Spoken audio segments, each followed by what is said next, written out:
Oh, worm? Oh, worm? Oh, shit. Oh, shit.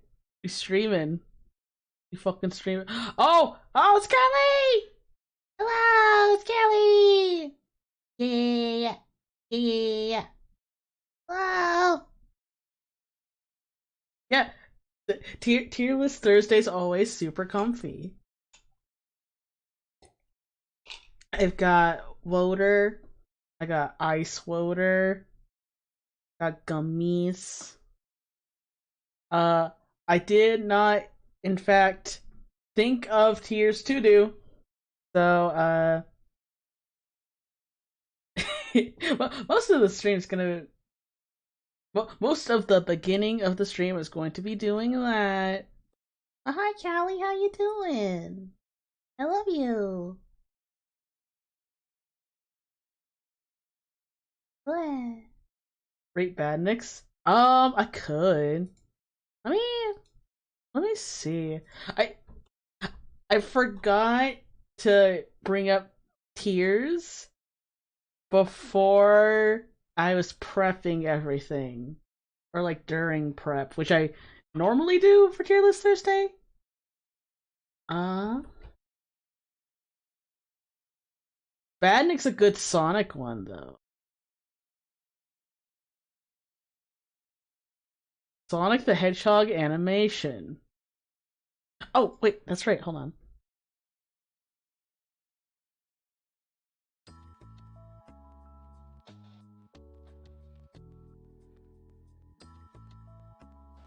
Uh,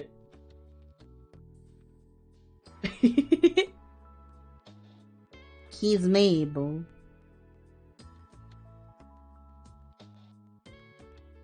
Hi Nathan.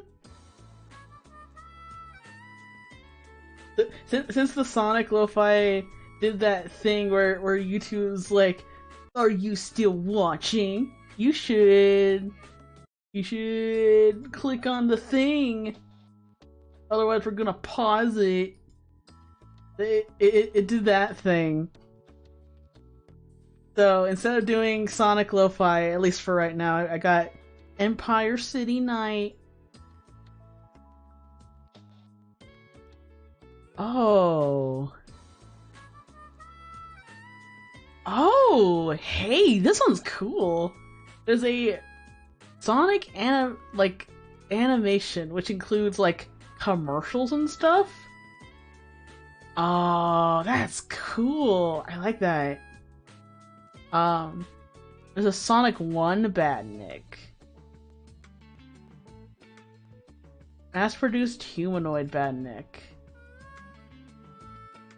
I I wish there was like a definitive like Sonic Badnik and enemy list. I also got the fruit one. There is another one that I wanted to do, but that wasn't Sonic related.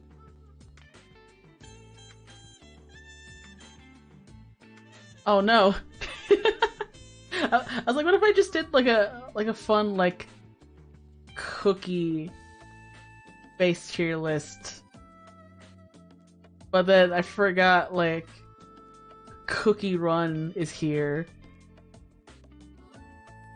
And a lot of them are like kingdoms, and a lot of them are like out of date. I also wish there was like a every single Cookie Run character between like Oven Break and Kingdoms list, because that would be really easy to work with.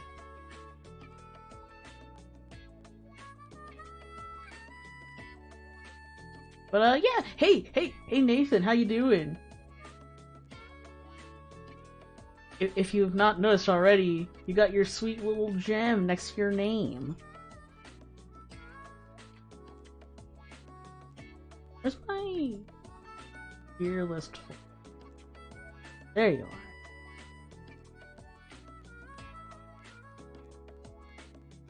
Oh! Oh! I know what we can do too.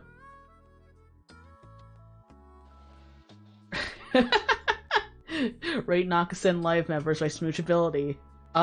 Everyone is an S tier. I want to smooch everyone for different reasons, but I want to smooch everyone equally. I could do the, Oh, that's between 1 and 3. No CD. What of yes CD? Sonic games, all of them.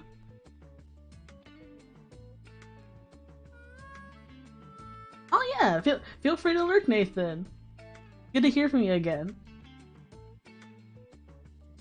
Sonic CD's nuts.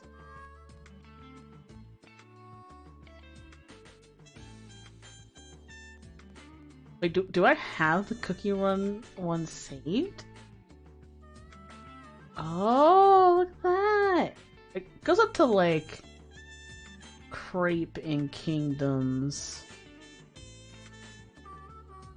And not very far in Oven Break. Which is surprising. Yeah, man. It's really hard to get, like, good Cookie Run ones. I'll make my own if they want to be fussy about it. But I think we have enough to work with in the meantime, I suppose.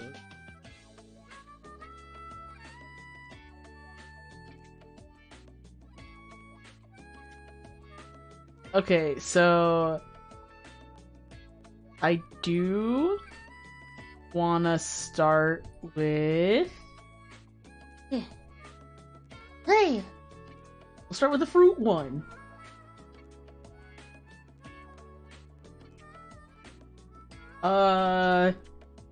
So, as per tradition, we'll name our ratings.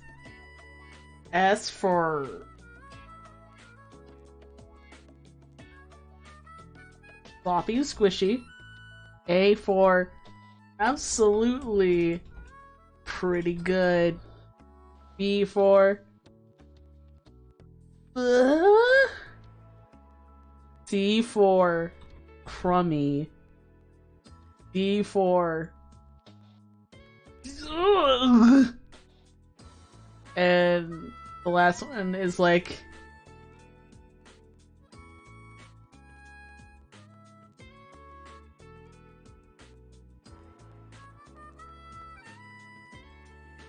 perfect. There we go. So actually there is a lot of these fruits that I haven't had and have never seen before. Like, I know of them, but I have not sampled them in a culinary sense. Which, like, you'd think I'd be a little more familiar with, like, eating the food, since I make the food. But, you know, some things are new to me, too. Like, actually, mulberry I have not had. Jackfruit I actually... No, I think I had jackfruit. I'll put it right here. Mangosteen I have not even seen at a store before. I don't know what Rambutan is. That's wild.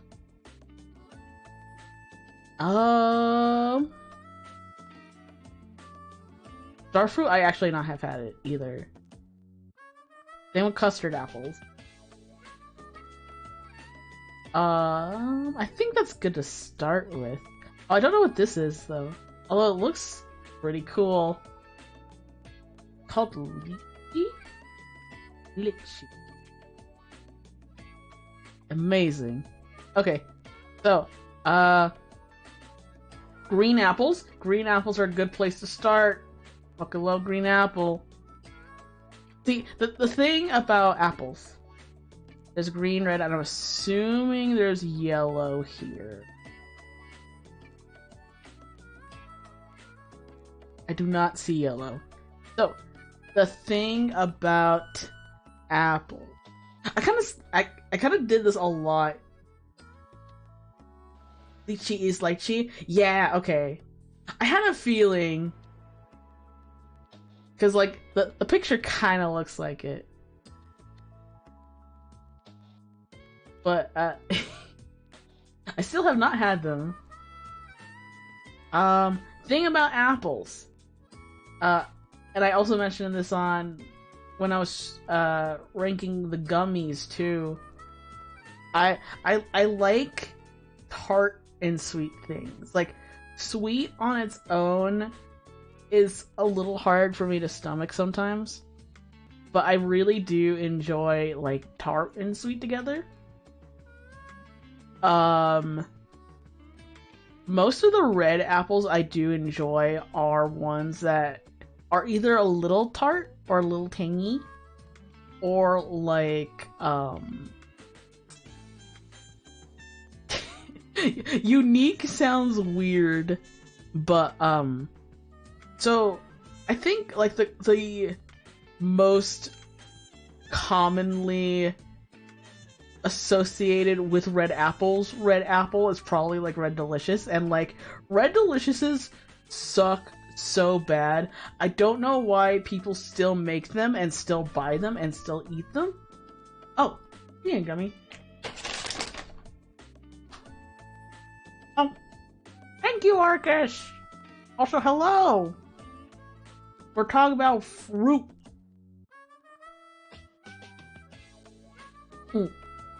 Thank you for gummy. It was delicious. But when I say like unique apples, I think of a variety that was actually made fairly recently. I don't remember the exact name. It's like Autumn Glory or something like that, where it is a red apple that was specifically bred to have a kind of like cinnamony taste to it. It like almost quite literally tastes like you're eating like an apple cider flavored apple. And like, see, if more red apples were like that, that would be dope. I really like Pink Ladies. And I really like Macintoshes, actually. I think Macintoshes are one of my favorite, like, cooking apples. Macintosh apples feel like the, like, Roma or Fat Boy tomatoes of apples. Because, like, they're extra thick and fat, and they're hearty enough to, like, cook with. And I think they're like one of the best ones for like baking too. I actually watched a video that involved apple baking the other day, because like there's a YouTuber I enjoy called Me So Hungry. He does reviews on themed cookbooks like the Overwatch cookbook, the World of Warcraft cookbook. I think recently he did the One Piece cookbook, but he did the first World of Warcraft cookbook, which I actually have and I really enjoy. But he did a video on the sequel cookbook to the World of Warcraft cookbook. And, like, it sounded really cool already, because not only are there new and much more fantastical recipes than kind of, like, the relatively safe stuff, I would say, in, like, the first one, but a lot of the recipes also were intentionally made to pair with some of the recipes in the first one, which I think is really neat. It's, like, the second book is kind of like an homage to like a World of Warcraft expansion in a sense, and it's kind of like the cookbook is an expansion of the first one, which I find very, very funny and interesting. But anyway, one of the things he made to test out the recipes in the second World of Warcraft cookbook was a savory baked apple dish that had like hollowed out apples as like a little bowl, and the filling was like breakfast sausage and the rest of the apples. And you mix the apples with like savory powder. So it's like a savory apple dish. Like you drizzle it with like barbecue sauce at the end too. It looked absolutely amazing. But that he was like, yeah, I really need to like use baked apples as kind of like a sandwiching food more. And I'm like, oh, I want to do that. I want to make apple bowls for baked stuff. They get like that nice like smoosh to them, you know? I really like the texture of like smooshy baked apple. But anyway, I think like Macintoshes are probably like the best one for that kind of thing. See, I went into Red Apple being like, yeah, red apples aren't red apples ain't shit. Wait, you think you're better than me, Red Apple? But like, the red apples are really good. I think the only thing keeping it from sloppy and squishy is like Red Delicious. Any of the like the dark red apples really suck, because like I don't like Red Delicious, and I think I've had different kind of like darker red apples that are, how to describe it? It's like, it's not quite bitter. It's like,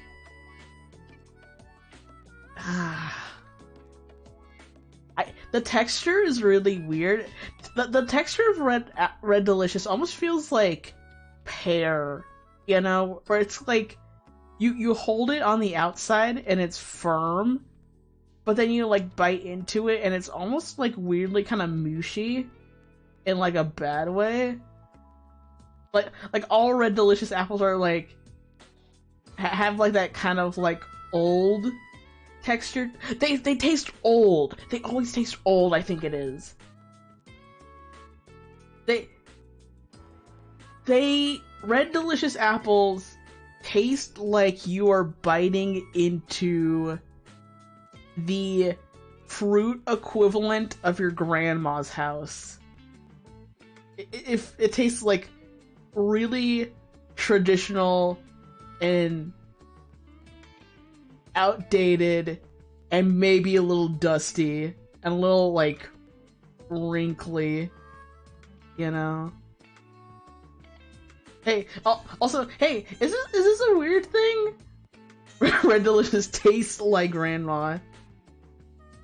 Do grandparents normally do the thing where it's like everything is covered in like plastic? Cause like Grandma Magic, she's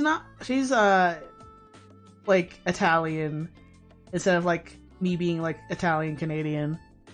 But I don't know if this is like a grandma thing or an Italian thing or what, but like she was a nurse, like a stay-home nurse. And every time I went to see her, either at her own place or like taking care of someone like she was being a nurse for, everything was covered in like furniture, like plastic wrap, you know? Like, I don't know if this was like my grandma specifically or a wider grandma conspiracy.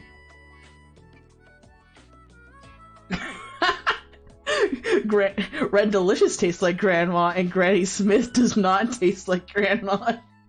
Oh shit. Callie, you're going in too deep. They're gonna find you.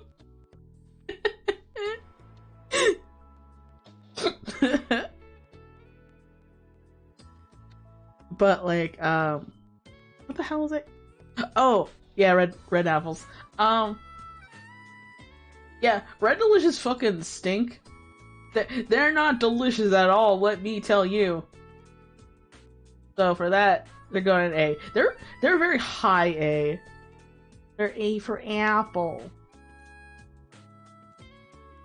And I was gonna be like, I do like Granny Smith apples, but they're like the only green apple I know of, you know?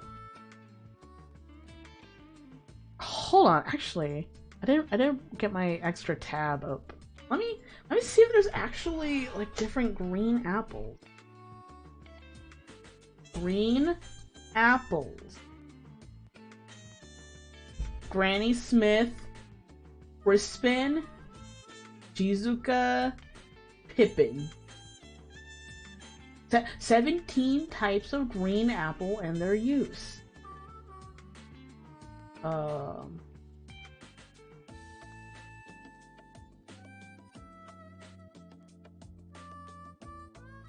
Granny Smith. The 20-ounce Pippin. Okay. You know what? I brought this up in a new tab just to look, but I kind of want to like show everyone. Check this shit out. Granny Smith.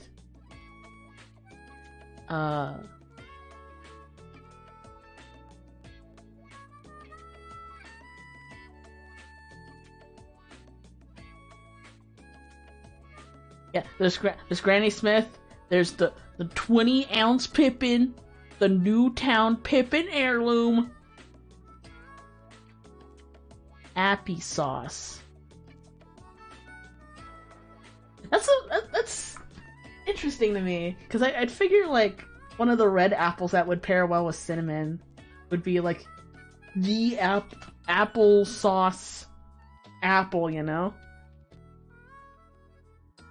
Newtown Pippin heirloom apples are a popular American green apple found in New York.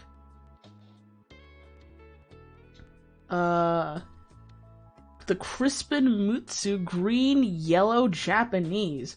Holy shit. They're usually sweet and crunchy. Their peel has a greenish yellow. This feels like I'm looking through like a video game guide on apples. Maybe it's because like the round colors are reminding me of like the Chow Bobbly things. But I feel like I'm looking up like the strategies for apples.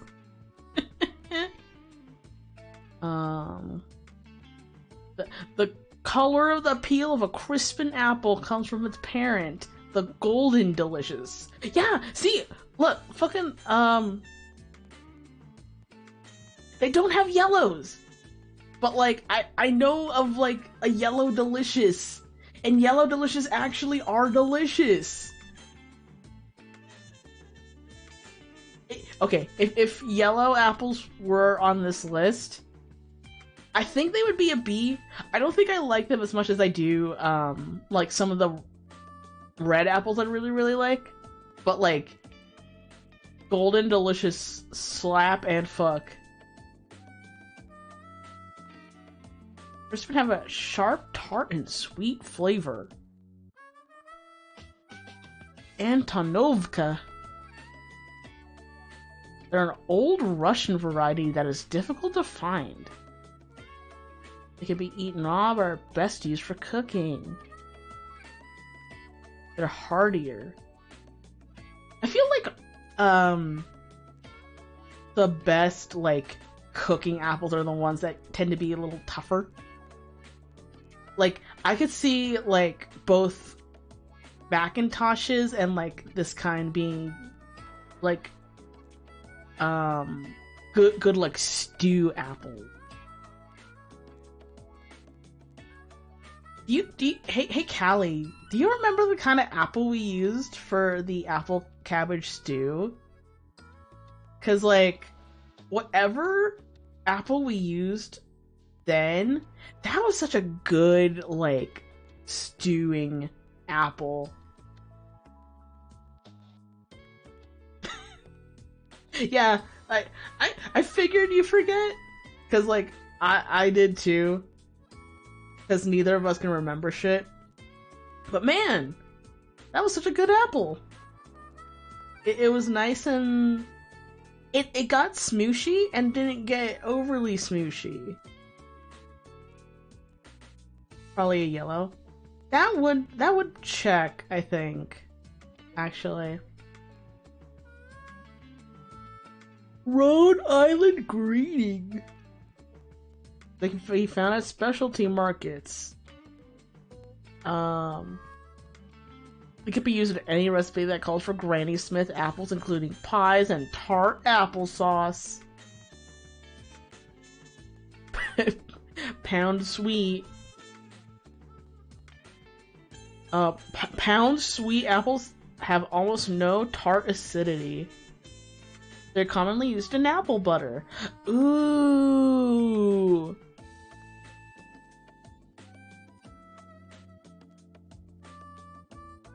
You typically find pound sweet apples at locally run orchards. Huh. See, it really does feel like a Apple gaming list, because they even like list their rarities too. Like looking up Pokemon. Shamrock apples. They have a true green peel, although some can have a red blush patch. Hey! Hey! Hey! We got the Canadian rep. They were created by crossing the red-green Macintosh with the golden delicious. Wait! No. Hold on. Shamrock apple. I need to see these bad boys. Oh! Right. Red Delicious are N tier. Red Delicious are like they haven't made negative letters like they have made negative numbers, but whatever negative letters are, that's where Red Delicious goes. Look at these fucking guys. Ooh. Oh, they're pretty actually. Look, the thing that really gets me for a good apple is like when they're kind of like round and wide. Cause like I think when you think of an apple, you kind of think of something more akin to like the shape of like a common red and green. they're like tier.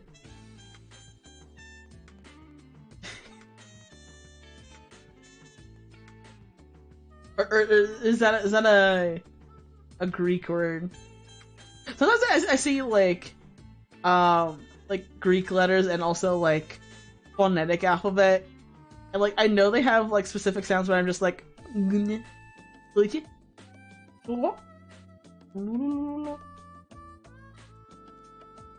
a thorn, like a soft. Oh, it's like okay, it's tier. Yeah, some of the phonetic alphabet can also be a little wacky. Phonetic alphabet. Hey, can someone remind me to actually clean my damn keyboard? Because my L is still sticky.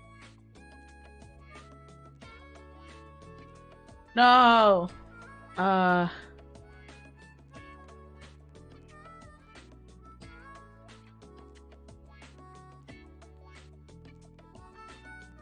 Is it? That's it! Yeah! Oh, I'll show you big size. Yeah! Yeah. See, I think that's actually where it tripped out, because like I'm used to this being like you got like and you got Z. Z is pretty cool. I like Z. I like G. I wish if there were ever to be like a universal language that there actually was used for more of these like more phonetic sounds than there was like, oh, this is A. It sounds like ah, eh, and like A. Character for hearts is called Eth. Eth? Because I think I can do like, but it's like Eth. Z. Z.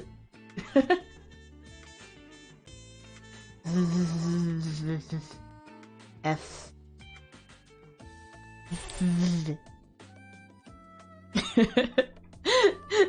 I actually really love talking about language and stuff. Oh, Goliath! Hello! Nice to see you're here. I was gonna call you a dog, and like,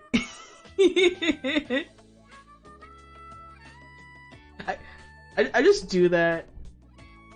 I could like talk to like someone's grandma and be like, "Yo, sup, dog? Hope you're doing rad." Callie. It's Ev. Ev. Ev. With a hard T. Ev. No. Ev. Ev. Ev. The soft TH, the th is thorn. Thorn and Ev. Ev. Yeah, it's weird, isn't it? I love it. It's wild. Can I steal a gummy for teaching you a fun fact? What color you want? Green. Which green? Green. Oh, like those. Yeah. Okay. Mwah. Yay! Bye. Yeah. That was Callie. Callie and I live together. So sometimes she just pops in when she just can't handle what I'm doing. Loretta's, hello!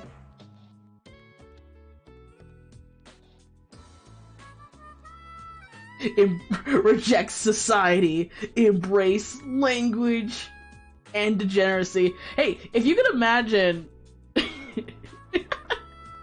I don't know if you could tell by our current talk about languages and like unused like characters for language, but we're talking about apples right now. Oh yeah, no, that's right. We were talking about the Shamrock apples. So I guess you technically came in at a good time. Violence is the language of anarchy. Umlaut is for the beasts. Oh, I need to find these. Green apples, 30 varieties. Anyway, these apples look dope as fuck. Kinda love them. There's Grenadier. Wait, Shamrock apples are limited in supply and cannot be stored. You can find them at the farmers markets from late September to November.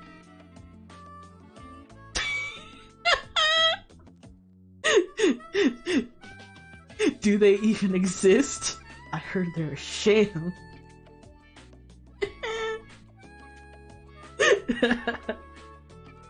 Unlike one dwarf that we both know and love, I actually love when people tell me shitty puns in my chat.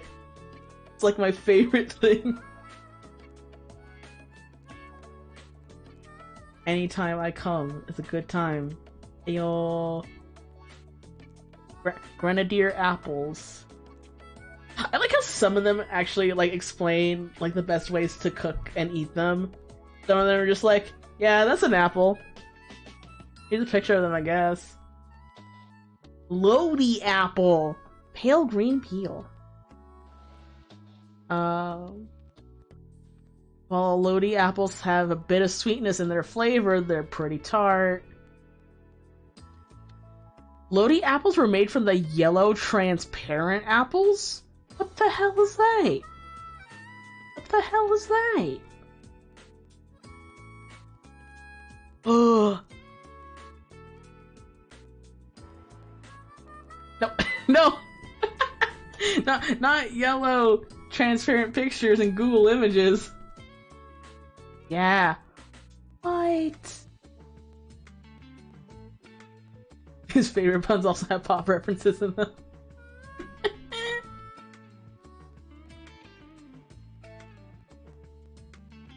Oh. Oh my gosh. I love when apples have like that weird like smooth as a baby's bottom texture to them.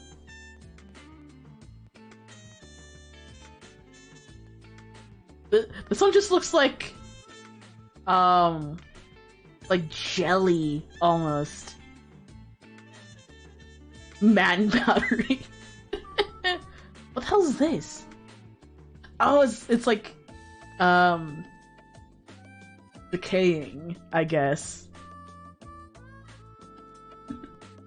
Oh, these are whack. Oh shit! Oh, look at the shape. They're see, when I was talking about like the Macintosh and the Shamrock, like this is what I was thinking of with like more like the common apple shape, because like Macintoshes and I guess Shamrocks are like a little more like that smaller, like fatter and rounder kind. And then, like, this is the shape I kind of associate with apples. Just kind of like, not really like an oval, but it's kind of like, yeah. A baby's bottom, known as a Cali Cali.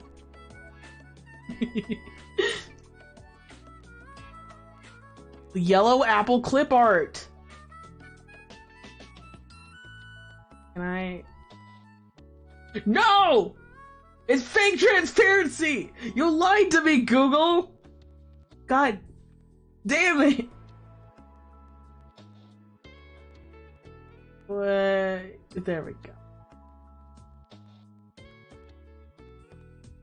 Tolman Sweet Green.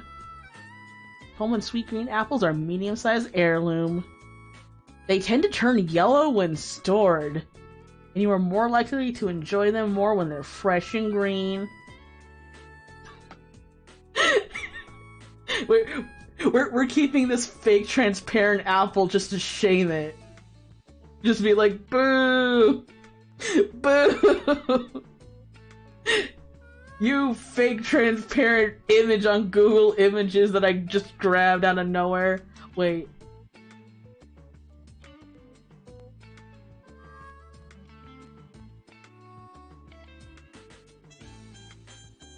Can I actually find a transparent apple?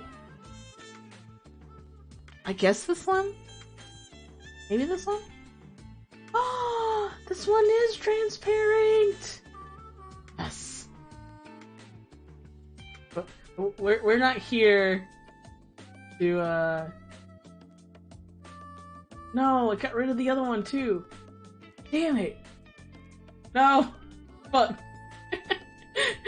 I guess it's time for shaming was short-lived. You got off the hook this time.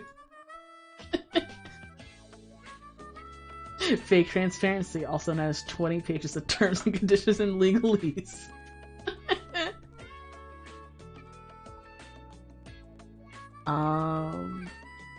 Tolman Sweet Green apples were discovered several hundred years ago in Massachusetts. They're only in specialty orchards. Calville Blanc de Hiver French Green. They're used for classic French baking. And this is a long name, so I'm pretty sure if I Google it, it'll show me exactly what I'm looking for. What the hell are these? What the fuck? What the hell? Look at how lumpy they are! In like a good way. They're like Blobby Boys. They're like the like a shamrock, but if you put it through that one Mario Party 2 mini game where you stretch Bowser's face. they got like mad kicked, like someone's playing soccer with them or something. They look kind of ugly in like a charming way. Oh, that's a really pretty one. Look at that. Oh my god, this one looks like a meteor. Oh, these look really. These look like they would be very satisfying to like toss around in your hand like a softball and like throw against the side of like a really sturdy wall. Apples from Lumpy's face. Oh, I kind of love these. What the hell? Oh, it's got like a little star-shaped inside.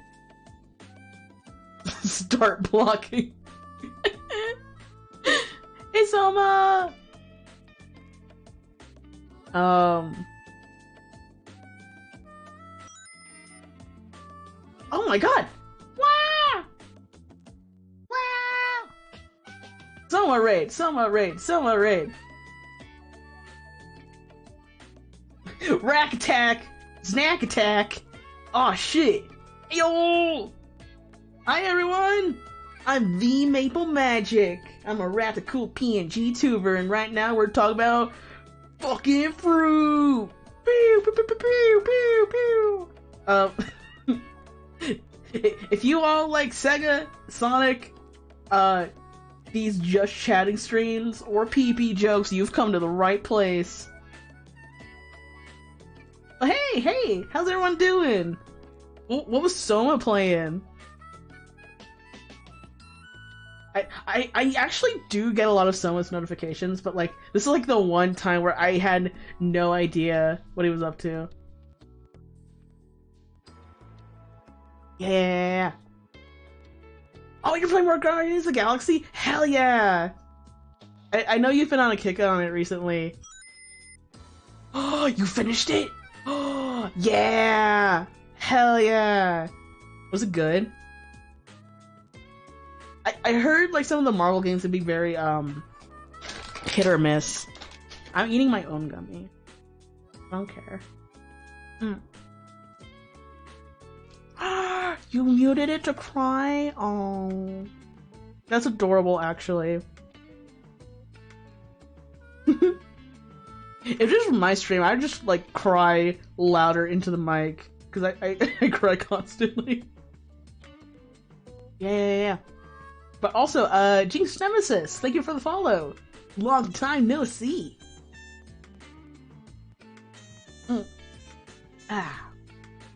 But yeah, right now we're actually doing a couple tier lists. I'm going over fruit right now, but I got sidetracked very hard, and now we're talking about different kinds of green apples.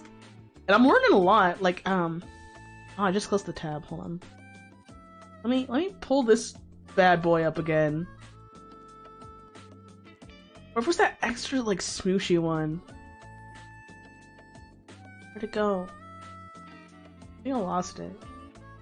Yeah! Look at that! That looks like a goddamn asteroid! Or like a big old softball or something. Like, apparently, this is like an apple that they use for, like, primo classic French baking. Hey Darcy! We're doing fruit tier list right now. We're talking about green apples right now. We haven't gotten very far. I was just like, kind of going down a rabbit hole of like looking at green apples. Oh, you used to grow apples? You had galls? Thank you.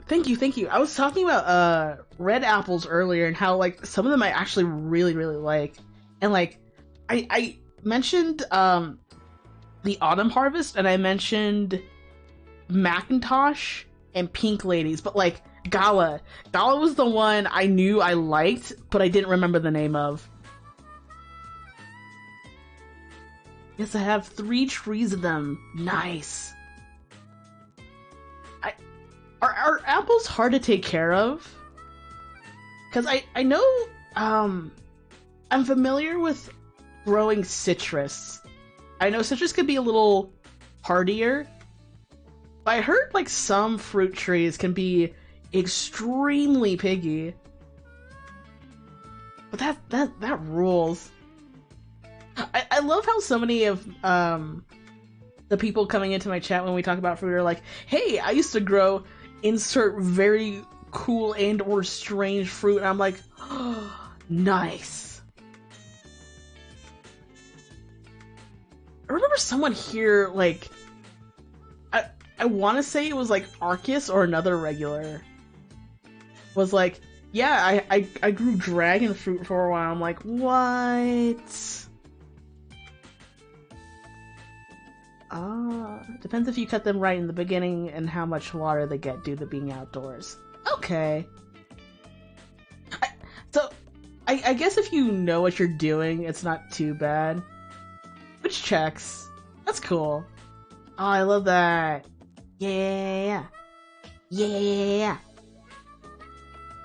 That's not green at all. That's like brownish, I guess.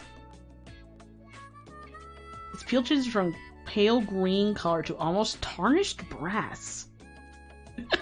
Very fancy name for the color. It's like it changes from pale green to a dull, melancholy copper after it's been faded over time for 50 years in an old Victorian house abandoned by time. Yeah! That's hella cool. Thank you for telling me that. This Ash meets kernel. Ash meets kernel apples have a citrus-like nutty flavor. They can be eaten fresh or used for making apple juice and apple cider. Oh, you know what? Actually, like a kind of like nuttier apple cider sounds really good. Actually, what? Duke of Devonshire. The Duke of Devonshire apples are fruity and russeted with green golden tarts. These apples are best used for making apple juice and cider. They are likely a descendant of the Ashmead kernel apple. They are commonly stored for a few months before use. The longer they are stored, the sweeter, nuttier, and fruitier the apple becomes. Thank you, Duke of Devonshire. Crimes Golden. Oh, Grimes Golden. Okay. Oh, I don't have my dyslexia font on. There we go. Now that's a G. Yeah.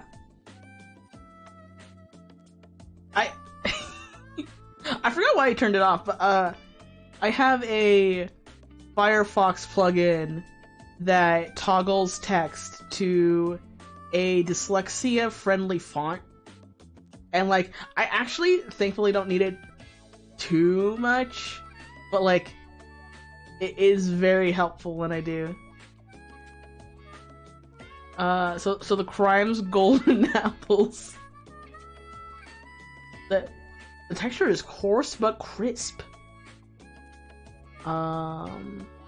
Best used for making apple juice and cider. The Golden Noble. Manx Conlin. Manx Conlin green apples are firm yellow-green cooking apples. Great for baking and making dumplings. Ooh. You know, I was thinking about making apple dumplings for a while, and I just haven't gotten around to it.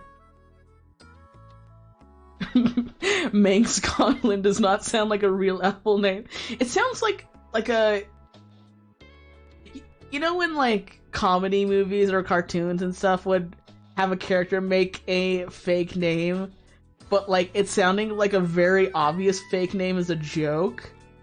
That it sounds like a character in like one of those saying like like they're a 10-year-old trying to buy alcohol and they're like, yeah, my name is Mangs Codlin. It sounds like those fake baseball names from that NES game.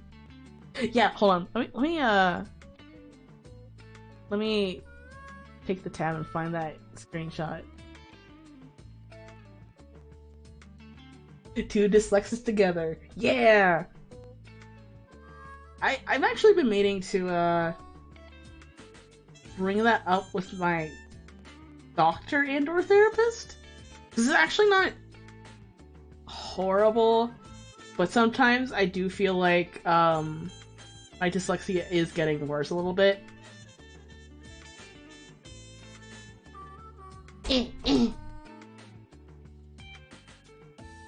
Baseball names. Oh, thank you, Soma. I'm stretching. Also, hello, Pascal.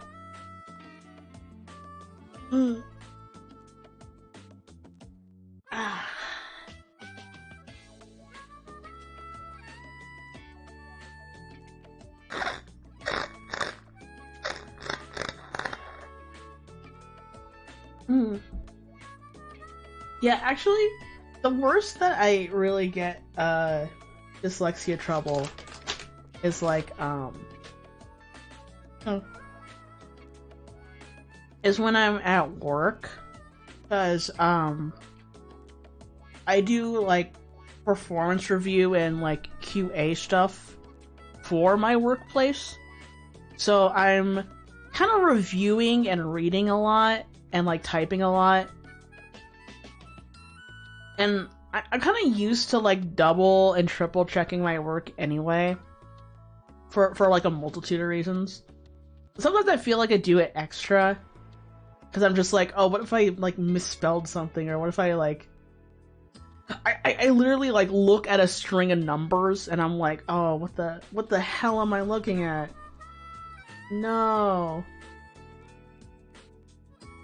Yeah, here it is. Come on. Come on. Come on. No! Okay.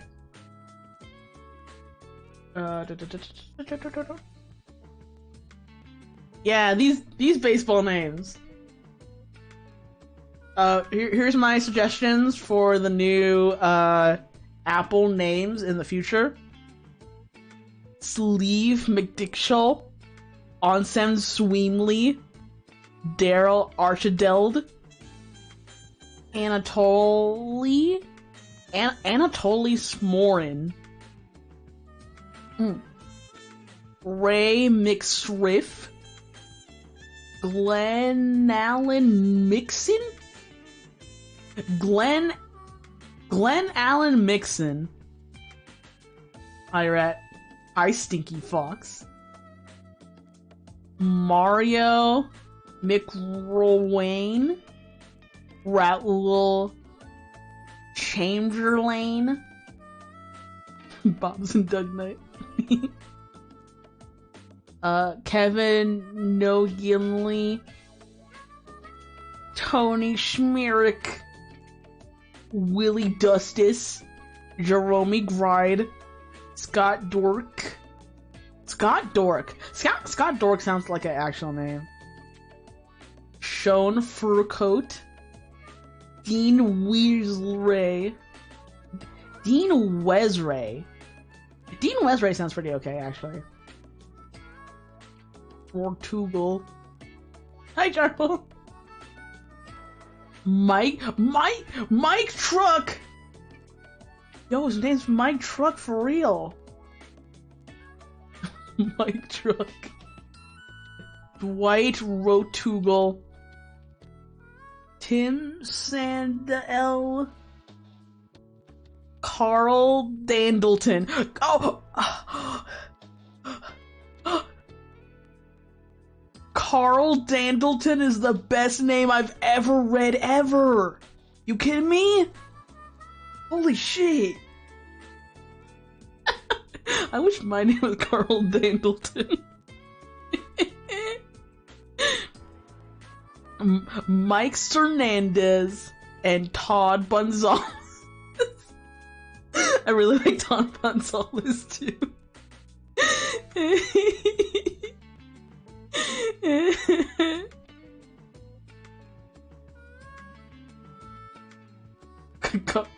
Oh, that's a good idea, Callie. I'll keep that tab up just so I don't forget it. Anyway, apparently the end of the list of the green apples. So, we'll go back here. Green apples are pretty good.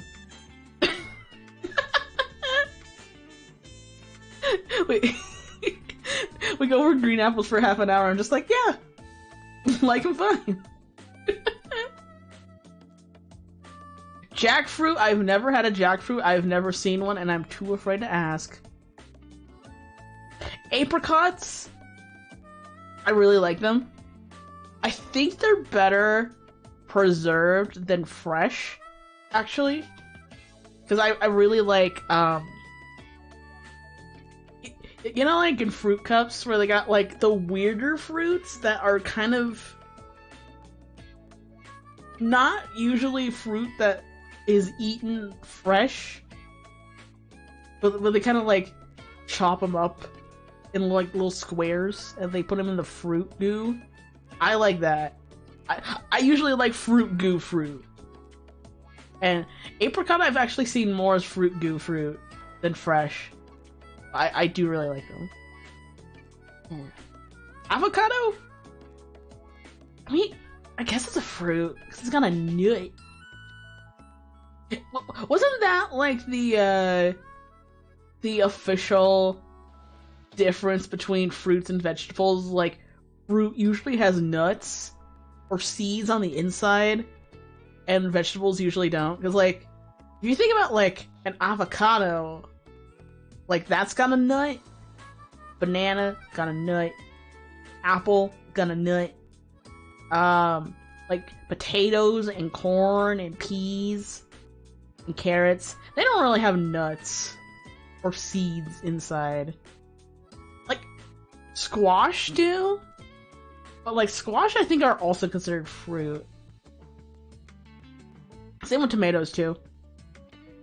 Anyway, avocados,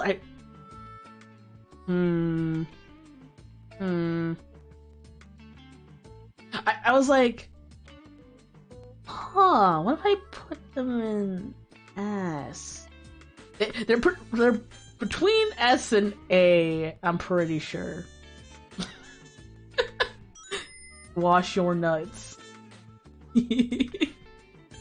So something about that makes me every time it makes me laugh.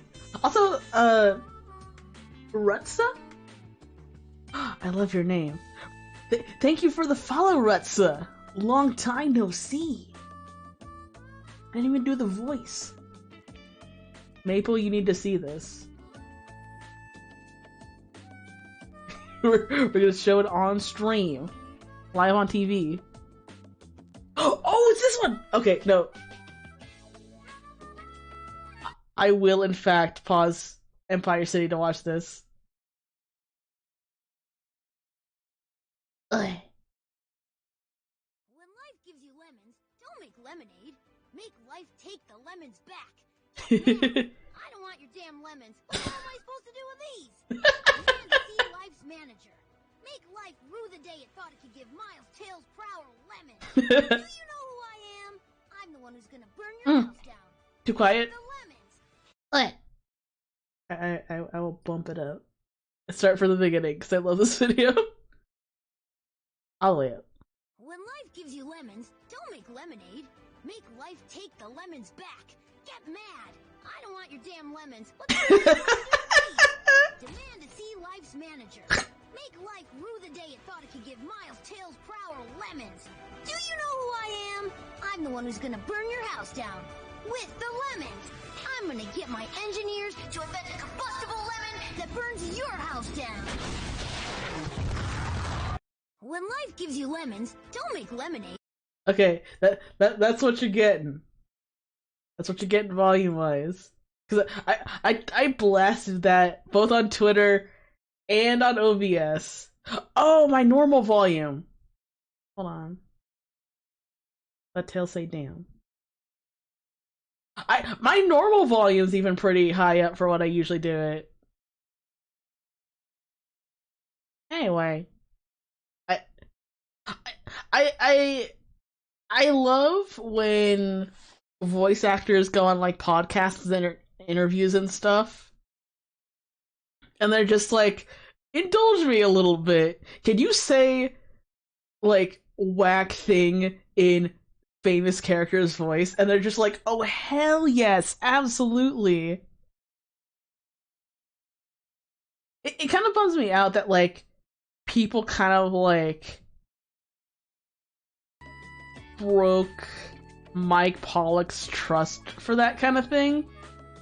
Because, like, Mike used to do that a lot for, like, Eggman voice stuff.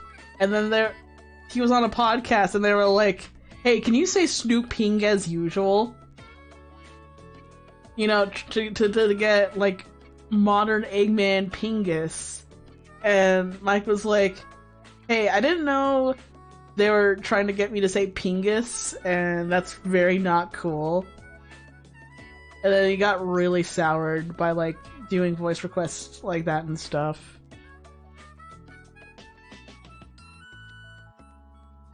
So, I actually really, really like avocado. I like cooking with it. I actually like eating it, like... I like avocado toast. I made homemade guacamole before.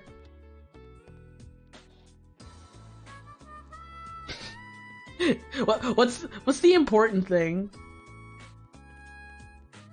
If it's something that you're waiting for me to do or say? I love avocado cookie and cookie run. Yes, that too. I also like her pet, which is literally just like a little avocado friend.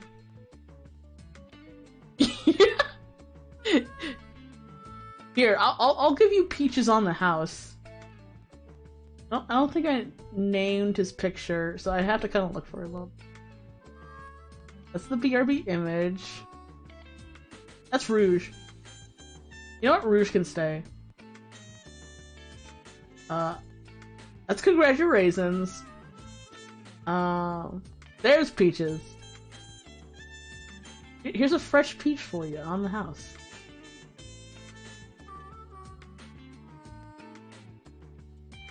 Yeah. There we go.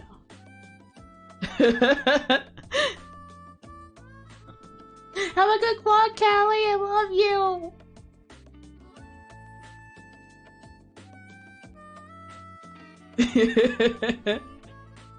I think I will put avocado in S, because So, this might sound a little weird, but when I was,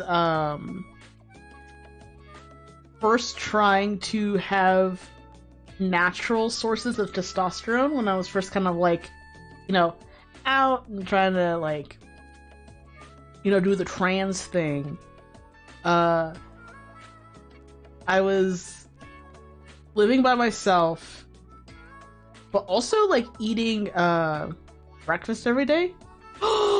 Spooky Pie! Thank you for the 10 bits! Holy moly! Thank you. Trick-or-treat. You have treated me this fine day. How you doing? It's been a while.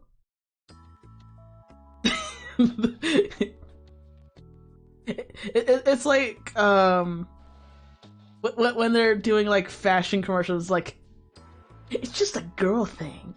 Or, like, it's a stylish thing, it's a sexy thing. It's just a trans thing.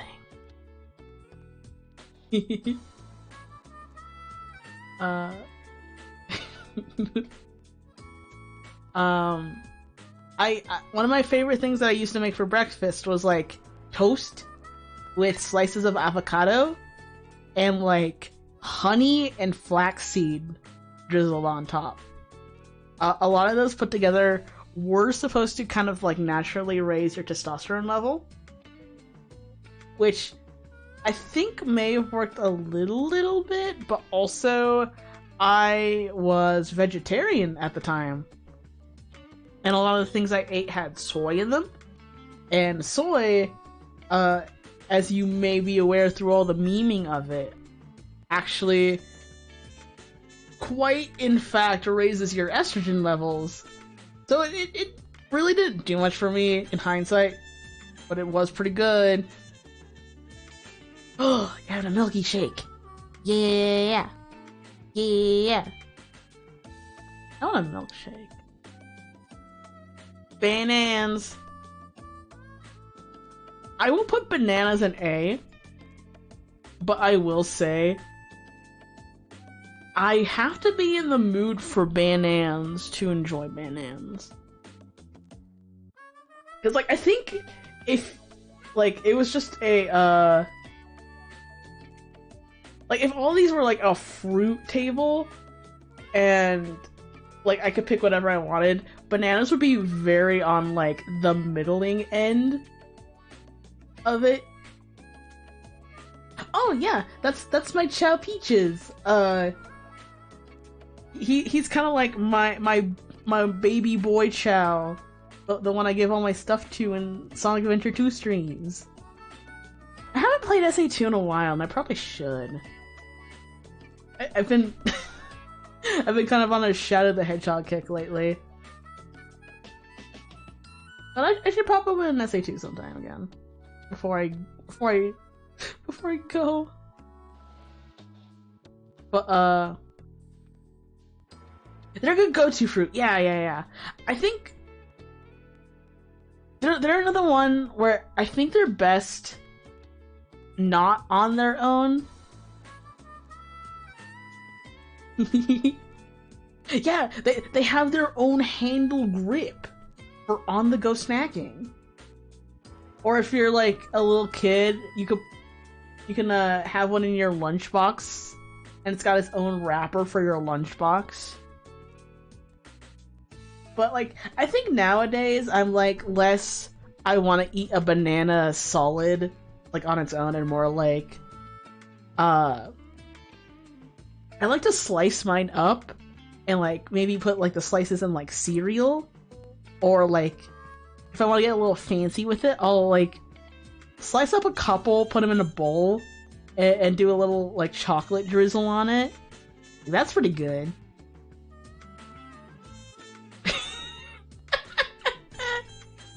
Peach has been different since he took up programming.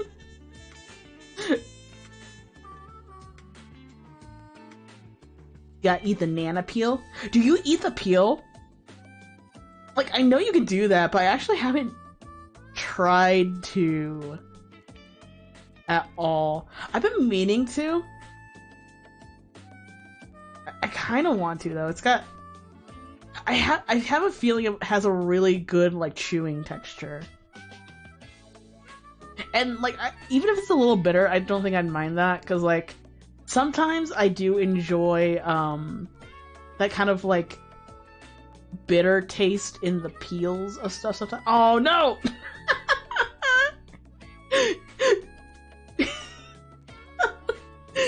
Okay, you were goofing at me.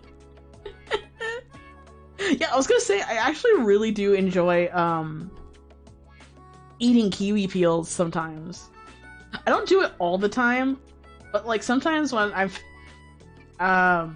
like, I'll get kiwi to snack on, and when I don't feel like, doing the thing where you take the spoon and you, like, scoop out the kiwi, I'll just kind of, like, right into the kiwi. Kiwis are actually another, edible peel fruit.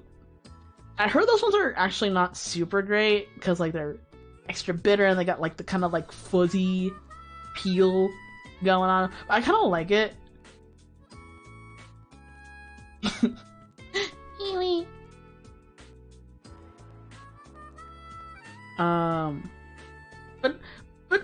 good. I think they're better with things than on their own, but bananas are fine. Blackberries. So,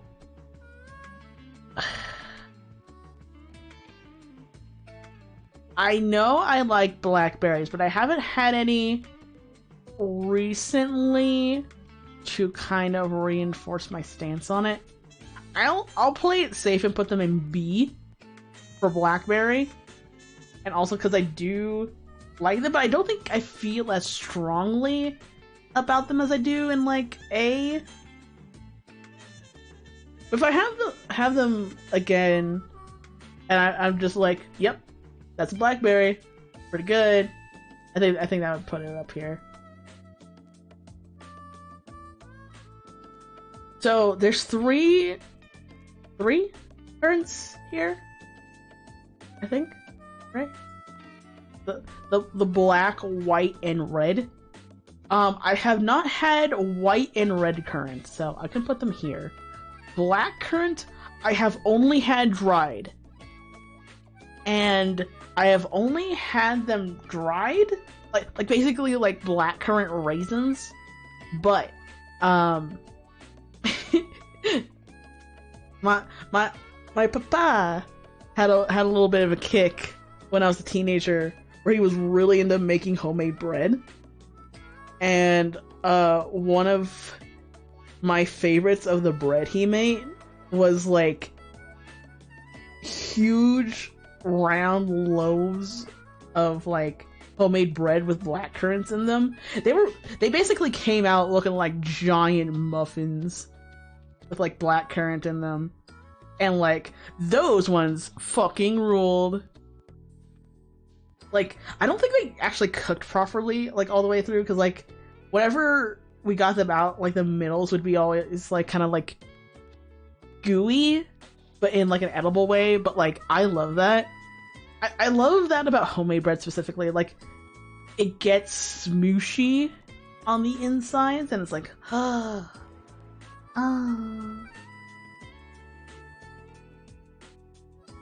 Oh, speaking of bread, and speaking of bananas, actually, I was like, oh, I haven't made banana bread in a long-ass time. And I want to do that again.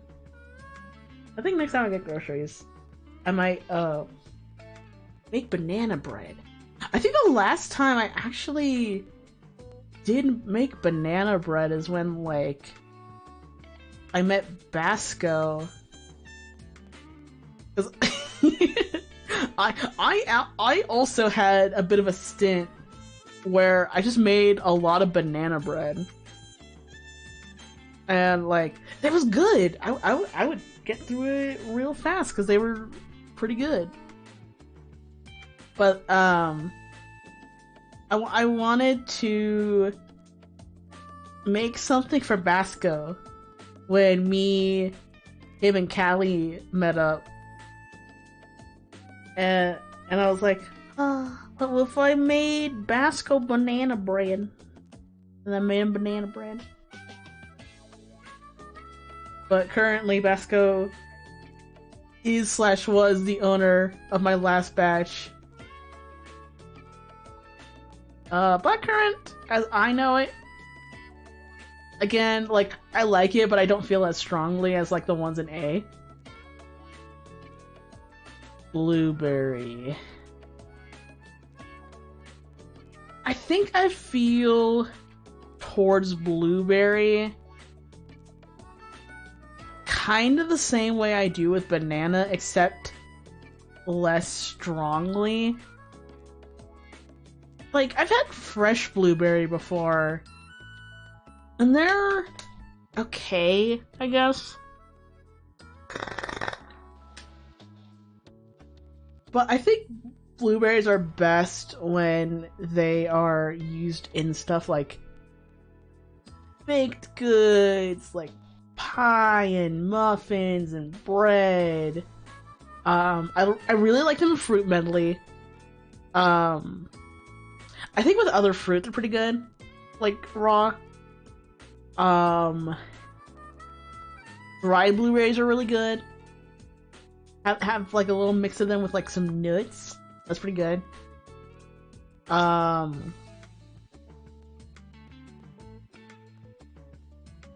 like all of those together, like I don't think I feel as strongly about blueberries as I do with banana. I think blueberry can go in B. I like how everything in my B tier so far does start with B. And most of the things in A do start with A. That was accidental. Cantaloupe?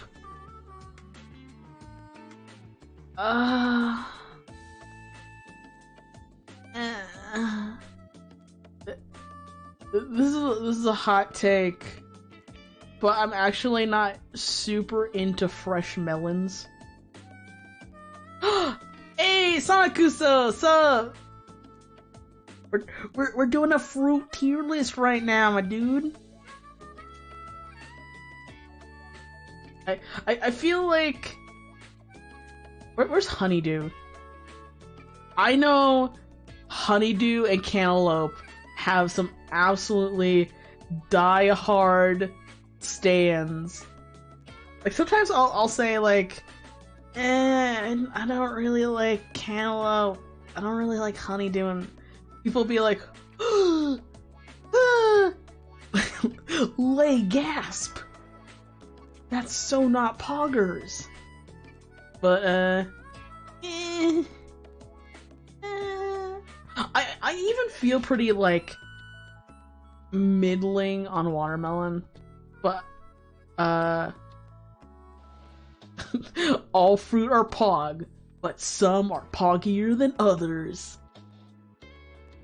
Yeah, I think that's like the general consensus of it so far. Like, I actually I have a palate for healthier food. I really like fruit and vegetables. But like some of them are just kind of like,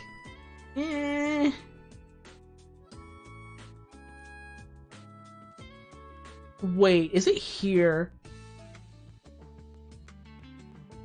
It is here. Okay.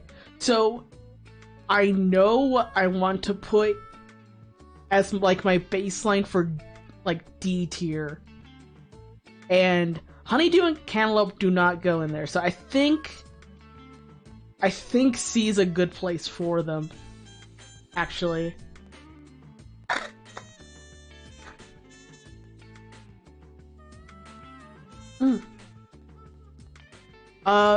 Watermelon I do like more than Honeydew and Cantaloupe, although also a hot take, I'm not super into watermelon. Like, I love the taste, I love the texture, it's just really messy to eat.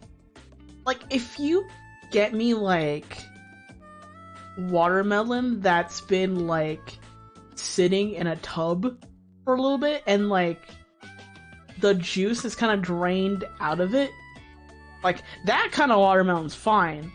But I don't like eating it straight from, like, the thing, or eating it with the juice. Watermelon is more water than melon! Exactly! I could eat it in, like, a bathtub, or, like... You know what? Actually, like... You know how, like, watermelon's kind of like the summer thing? I would be perfectly fine, like, sitting in, like, a pool and eating watermelon. And, like, the watermelon juice just kind of goes back to the water whence it came. But, like, watermelon, trying to eat it on your own, and, like, it gets all over your shirt and your hands, and it's like, oh, so messy. That is my least favorite part of the watermelon experience. But, like, the taste is really good. I like the taste, and I like the texture. I like... I guess you could kind of say this for celery, too. But I like how they're both mostly water and also kind of crunchy. Like, crunch water. Like, I like it in watermelon and celery, but in iceberg lettuce, it fucking sucks. I hate iceberg lettuce so goddamn much.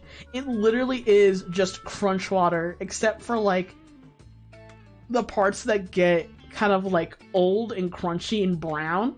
It's like water, but it can start to rot, and that sucks. It's gross.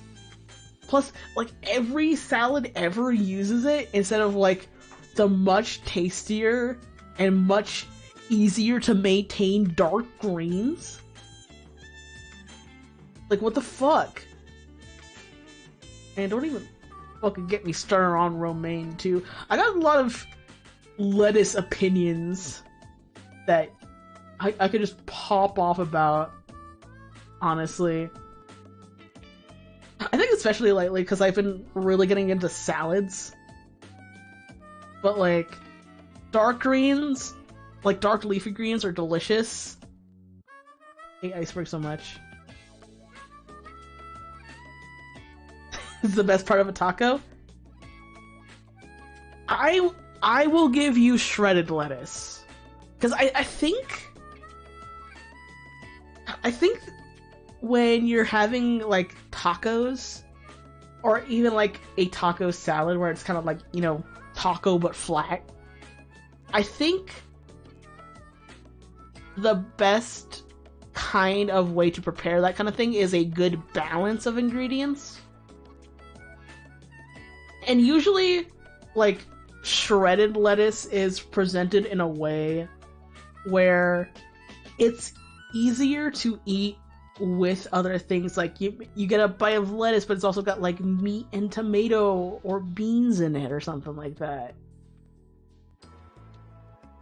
But, like, that I can kind of deal with. Same with burgers, too.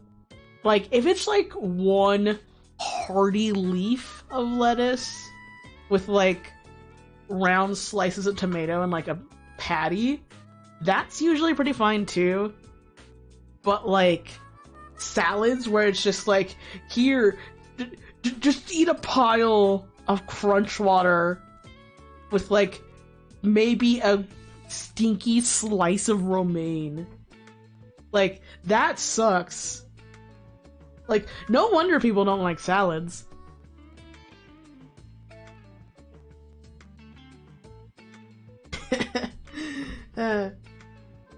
I feel my throat getting sore. It's like I'm getting really uppity about lettuce. But, I think watermelon's a solid B. Romaine is great if you like eating shit. Isn't that literal? Like, romaine is like the least cleaned packaged, like, vegetable.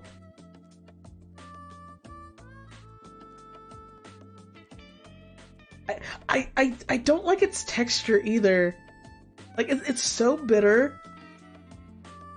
It's also, like, so thin.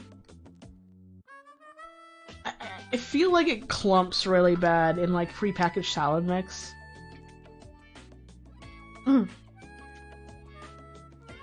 Coconut. Hey, listen. I'm gonna be real with y'all. So, coconut is pretty alright. Coconut flavoring, fucking amazing. Fresh coconut and fresh coconut water, absolutely gross, actually. I remember one time my folks got fresh coconut, and my dad was like, hey, you want to try some coconut? And, like, you know, at this point I'm, like, used to, like, coconut flakes in sweets and, like, coconut, like, flavoring and drinks, coconut flavoring candy and stuff. I'm like, oh yeah, let me get some of that coconut. And I eat a little bit of the flesh, and I'm like, ew, gross, sucks, it's bad. Coconut fucking stink. I like coconut.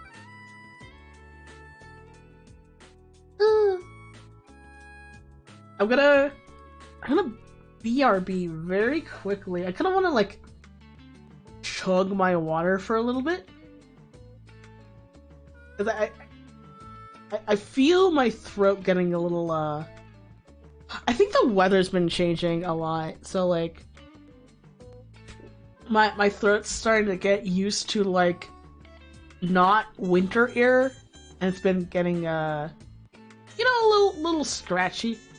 So I'm gonna go, like, chug a bit of water and, like, refill my bottle, I think. I'll be right back. Would you?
There we go. Hi, I'm back.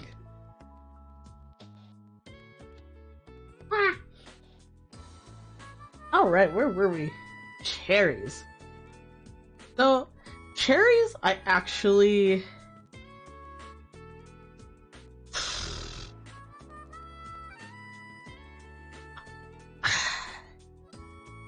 Cherries are specific. Frog, hello! Thank you for the follow. Long time no see. How you doing? that kind of crept away from Sonic a little bit. Oh man, is T gonna make it hard to do like good bad impression of Sonic? Oh my god. But anyway, hello. We're talking about fruit.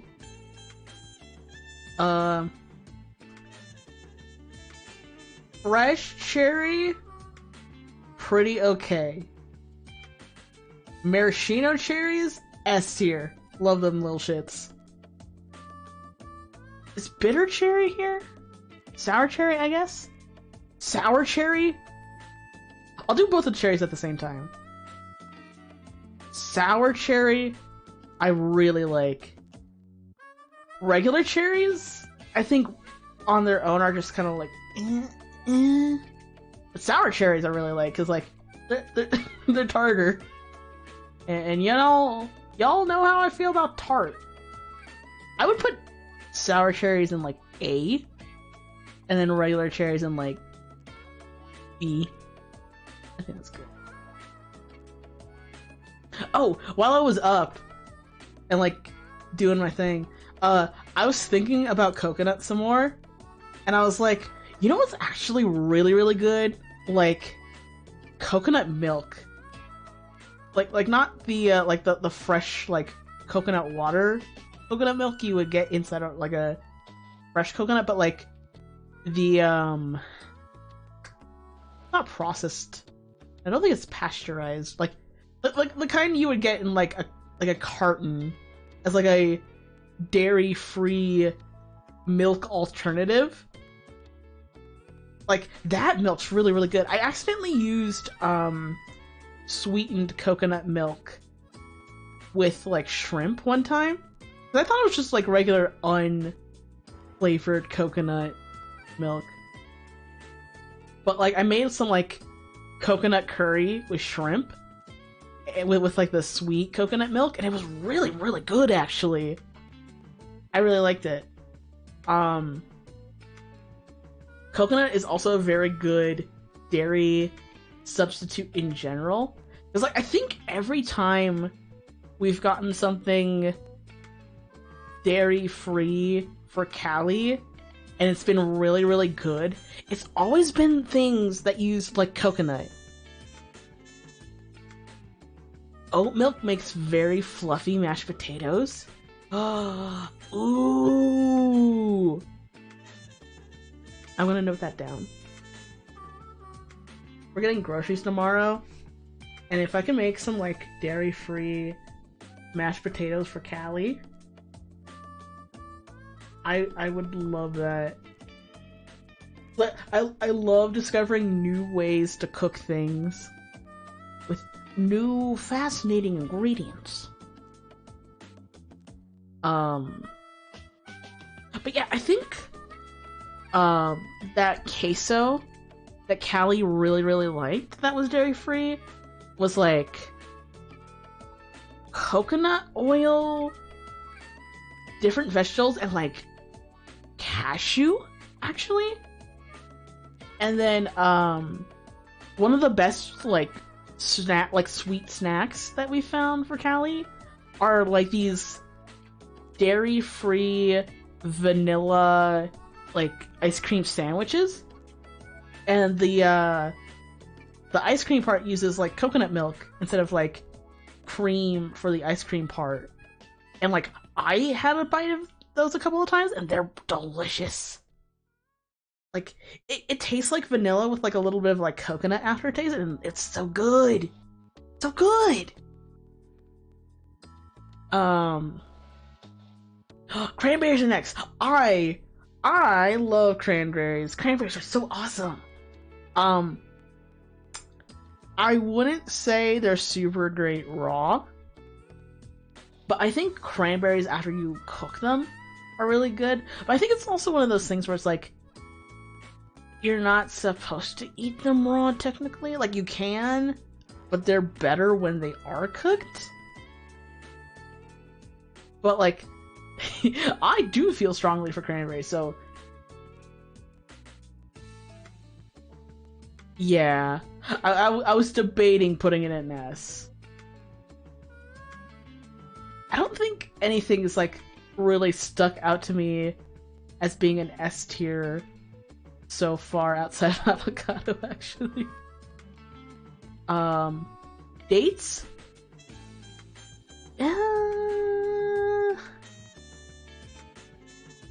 I think certain kind of dates are really good. And I really think it's one of those things that really depends on how you're getting them and or what the brand is. Because I've had basically the same, you know, it's literally just a date, but like dried, maybe sweetened a little bit. But like between like getting it like, you know, like different, like in, you know, those weird little like cardboard fruit tubes? You can get them in the cardboard fruit tubes, but also you can get them in like the bulk section of like those grocery stores that let you do like the bulk stuff and like making your own ground peanut butter and stuff. I think dates from those bulk sections are really good. Some of them in the cardboard tubes are pretty good, and some of them in the cardboard tubes kind of suck. Dates with me. Yeah, you are my date mate. Froogs. Fruit tubes or fruit pubes? These are good. I think dates are B. Dragon fruit? So, I have not had dragon fruit. I have seen them being sold in stores. And I've been meaning so hard to actually get... What the hell? My knee's itchy. I've been meaning to try to find a place to get dragon fruit because kind of related to the cookbook talk earlier, and also every time I bring up cookbooks, I've been meaning to make a specific recipe from my Nomtendo cookbook called the Krusty Sandwich, which is basically a jumbo shrimp tempura in like a hot dog roll or like a dinner roll as like a sandwich. But the two sauces that they give you recipes for are the Marinaise, which is like a lightly green tinted spicy mayo, which is pretty dope, and the tonkatsu sauce, which is like tonkatsu sauce, but it's sweetened with dragon fruit, and because there's dragon fruit in it, it's got a very bold pink color. And like, I've been wanting to make it for so long, and the only thing I can never find in the stores that we usually go to is the dragon fruit part. One time, Callie and I like took our bikes down to a different store than we usually go to, and I saw exactly one dragon fruit. And I'm really tempted to go and see if I can find one again. But it's been really snowy out, and like snowing, like biking uphill in the snow does not sound fun. So maybe some other time. Anyway, I have not actually had dragon fruit yet, but I kind of want to. I heard it's one of those fruits that kind of actually is not super great if you're trying to eat it raw. Durian. I heard durian is actually really, really bad. Like, it's kind of got like a dirty flavor to it. And it's also stinky. But I have never seen durian or prepared durian, so I couldn't tell you.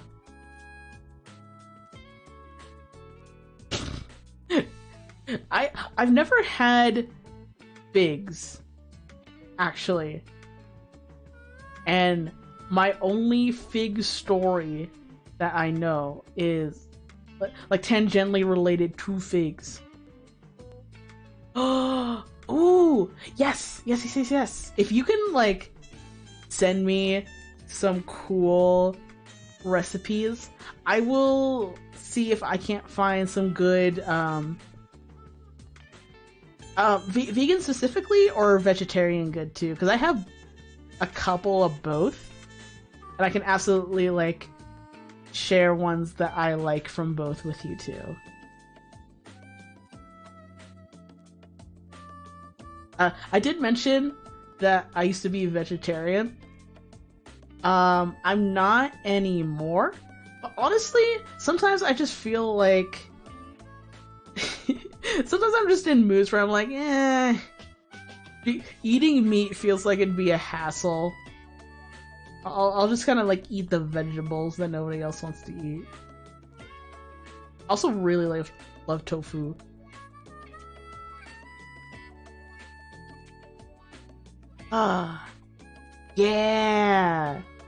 Yeah. That's actually kind of part of how I became vegetarian when I was, because I was vegetarian from when I was 12 to... Hold on, let me look this up. I know the exact date I stopped being vegetarian.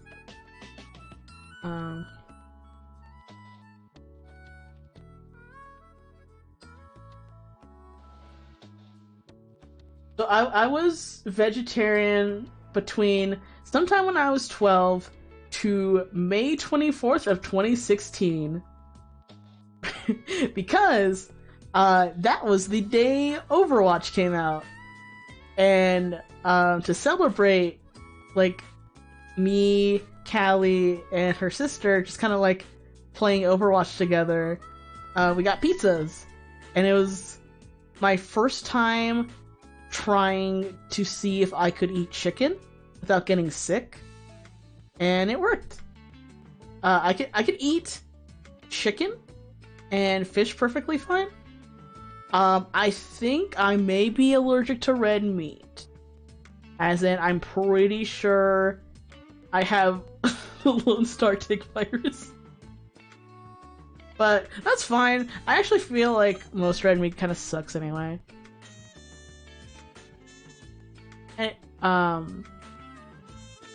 But the only thing I know related to anyone eating figs actually is one time my mom had fresh figs and there was apparently bugs inside, and like it was a very traumatic experience for her.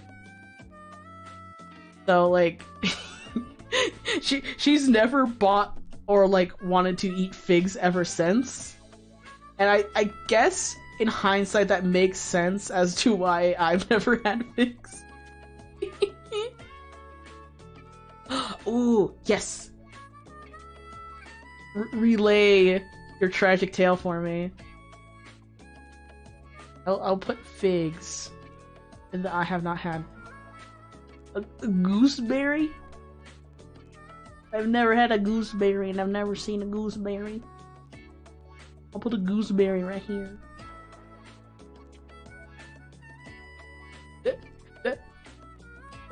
Where am I? There's a type of wasp that lays their eggs in figs. I don't like where this is going.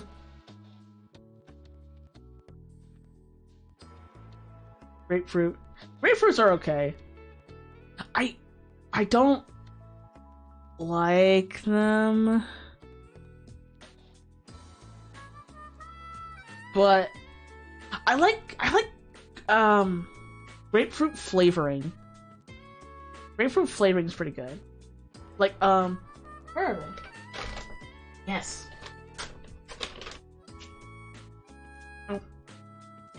the brand of gummies I get actually have a grapefruit gummy, and those ones are pretty okay. I really like them. They got like that tang to them. Real grapefruit's a little bitter though, for my blood anyway. I think they would go in like D. I am dropping links in your DMs right now. Oh no. Oh no.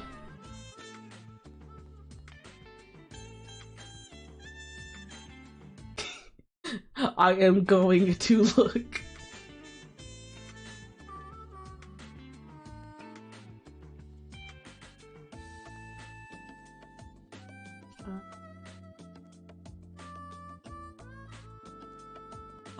Ooh! Yeah!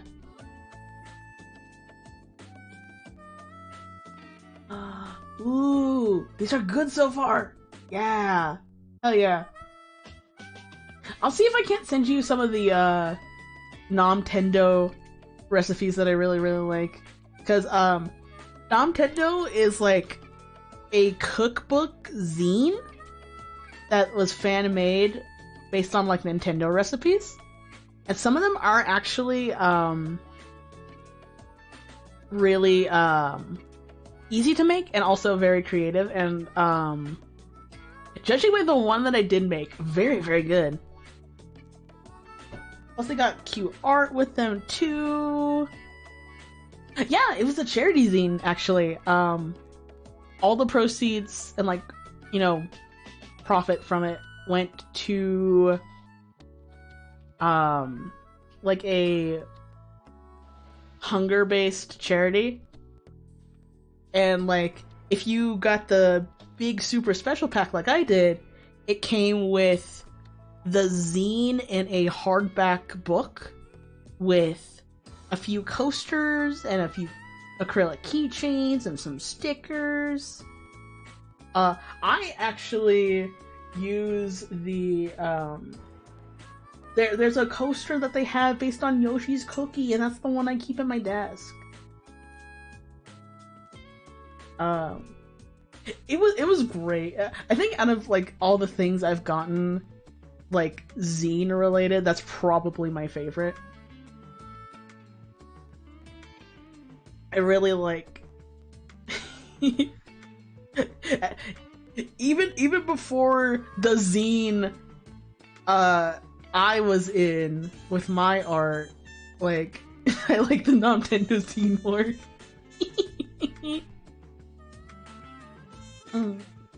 But anyway, oh, we're on grapes. I like grapes. Hey, have any of you had the there's a very recent breed of grape that tastes like cotton candy, like actually, like literally, and it's so wild that they're really sweet, but they have like a nice crunch to them. It's so weird to have like a crunchy cotton candy, but they're so good. Oh, you've had them, Frog? Yeah! Yeah! Welcome back, Nathan! I'm proud of you for doing your homework first. Now we can all hang out and have fun. There's sugar plum grapes? Oh, if you can find the name of them, please send them to me. I kind of want to, like, go hunting for them. But between, like, grapes and apples, I really like when, like, they breed fruit to have, like, very interesting and tasty flavors. So I was talking about the autumn harvest apple, too. Which is very, It tastes like an apple. Well, no. it is an apple. But it's, hold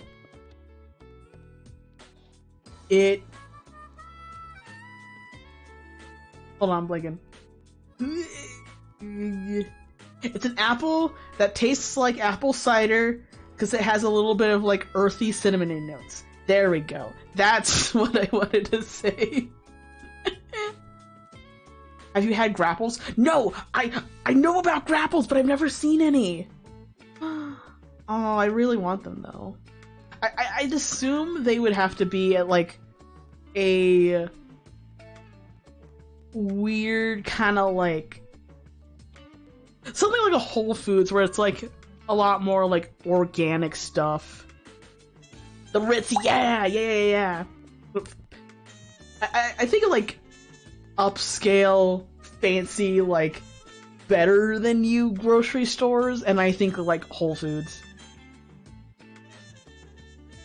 I have been to a Whole Foods exactly once, and technically, they actually did have a lot of stuff that like was like brand new to me, and it was very fun and interesting to go through. They had like fucking craft alcohol. Like, to be fair, I actually do live in a place where like craft brewery is a big thing here, but yeah, there's some whack fruit. It's so overpriced. Yeah.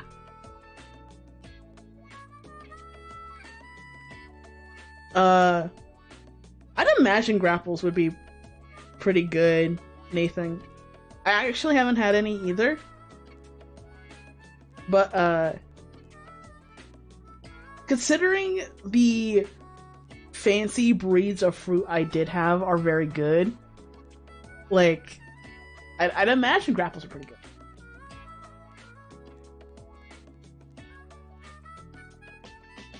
Oh, yeah. Like...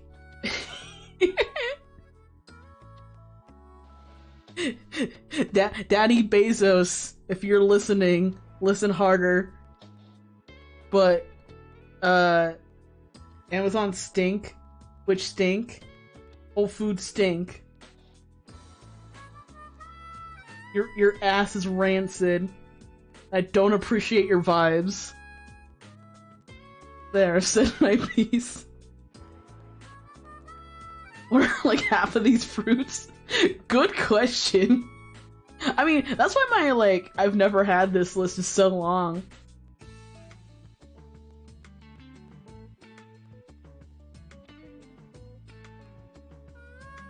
So I am one of those people who has not experienced starfruit, as you can see. I heard they're kind of bad. Like they're so cute. They're star shaped. But like I heard they're one of those ones that are like kind of like bitterish. Bananas and grapes together. Ooh. Star shaped, how can they be bad?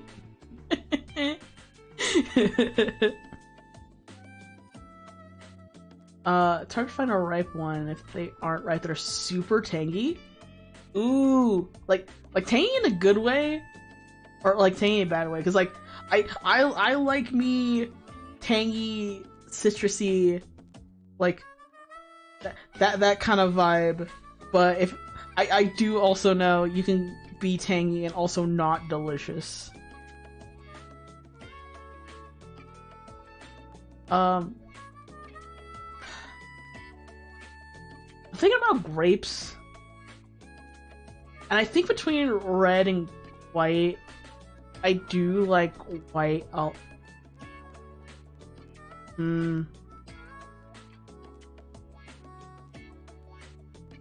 A very tropical flavor, so that unripe pineapple kind of way.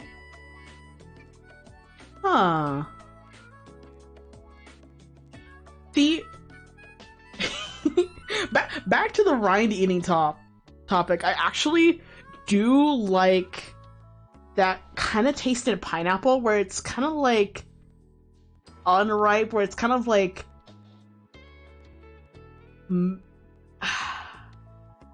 I don't know how to describe it. Like unripe pineapple and pineapple rind, I feel taste very similar, but like I do kind of vibe with that taste a little bit. I think the texture more so, but like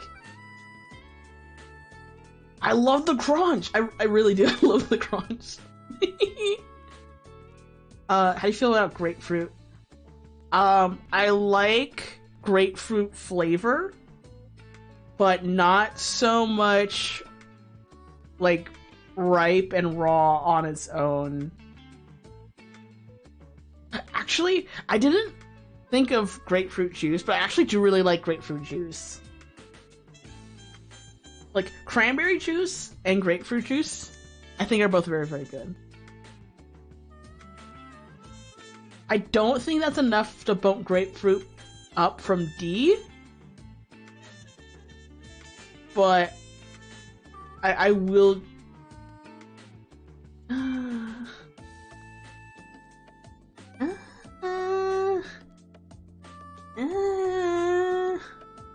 You know what? I think, considering I like the juice and the flavoring, I think it can go in C. But it's on thin ice. No. I mean, when I was talking about grapefruit, I did mention that one of my, like, in my gummies that I normally have, they do have a grapefruit flavor of gummy. And, like, those ones are pretty good. People tell you to put sugar on grapefruit. It's a red flag if it needs help tasting good. Well, I agree to some extent, although I will say, like, a good chunk of, like, this, like, from A to C have been me like, well, they're okay on their own, but if you have it with something else, then it gets really good, which, like, I think is also valid in its own right, too.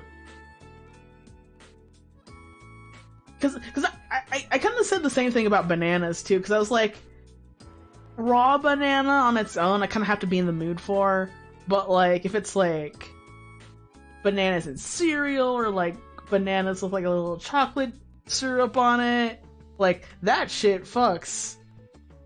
That'll get me going all night.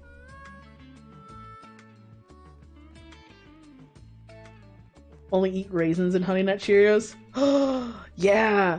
Oh, see, I didn't want to say it specifically, but, like, bananas and strawberries, and I guess blueberries a little bit too, are, like, when I say putting fruit in cereal, I absolutely 100% mean Honey Nut Cheerios. Ah, that's good shit.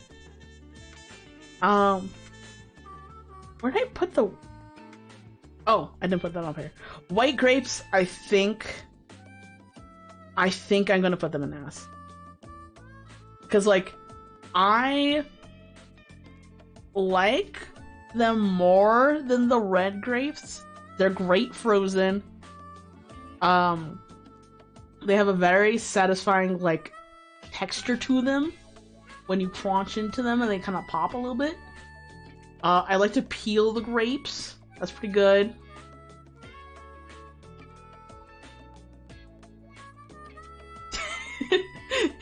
It's an incomplete fruit flavor and needs other stuff to boost its base stats.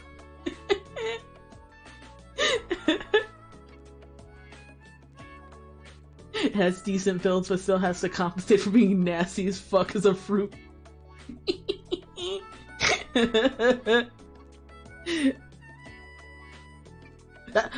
That's why we're tiering it. We're tiering it on the fruit meta level. Like, how far can the fruit stack up on its own base stats and also with added items? Spend all its points on Constitution.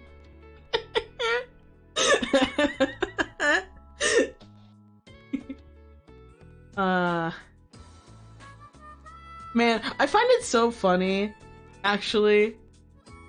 Just to diverge yet again a little bit. So whenever I play D&D, I'm always I like to play utility. I like playing utility characters. I like to do a little bit of everything. And I love, love, love, love, love being like an out of combat skill monkey. Like, every time. So, naturally, I usually play bards and rogues. And maybe if we need a little more damage or a little more, like, tankiness, I will go paladin. So I like kind of do that stuff a little bit. If you, choose the right class features and build it right. But, I find it very funny that between, like, bards that can have a little bit of casting and rogues that are a little more, like, directly in the thick of it and, like, physically attacking for a good chunk of the time, none of them really count on you upping up your constitution. Because, like, you'd think with, like, I think especially with rogue, you'd think with them kind of doing everything, they would need a little bit of, like, an HP boost. Or at least the necessary, well, not necessary, like, kind of like, kind of like a base survivability level. But, like, rogue and bard don't really dip into constitution a whole lot. Like, paladin, absolutely. I wouldn't say as much as, like, some of, like, the more heavy fighter types, like fighter. But, like, because, like, armor kind of handles a lot of, like, the defensive stuff, too. So, like, you're not really expected to dip down too bad to where you're kind of, like, struggling to survive.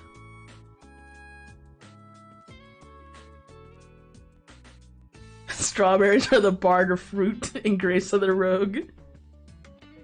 Pumpkins are knights.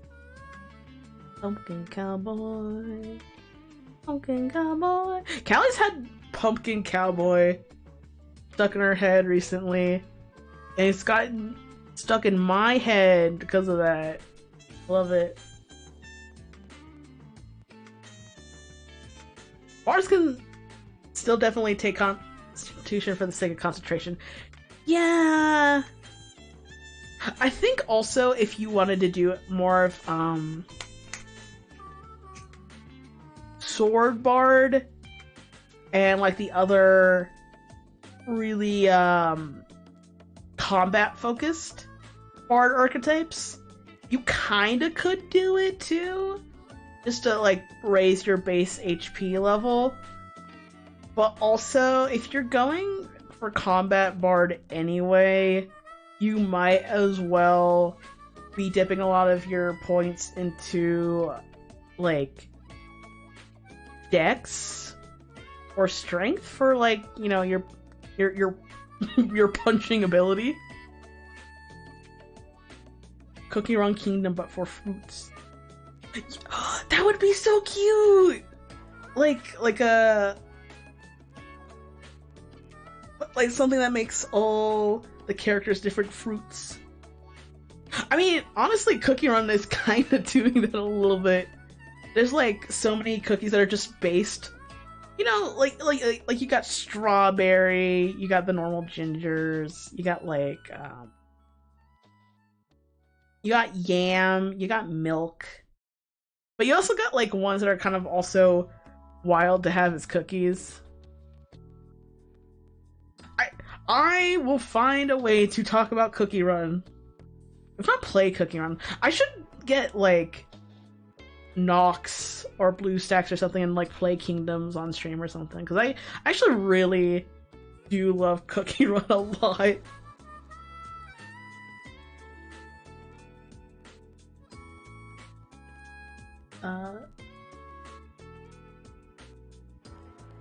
I hope bars would be good with their fits considering how often they seduce things.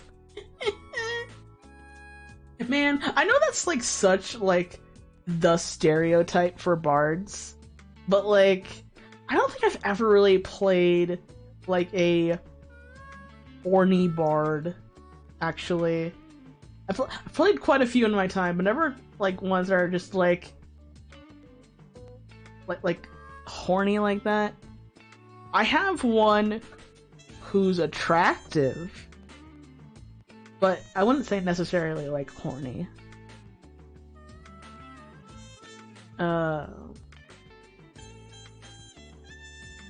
Grapes. Red grapes are okay. I actually don't think I like them enough to put them in A. They're fine. I think red grapes have the same problem like Red Delicious does, where they're kind of like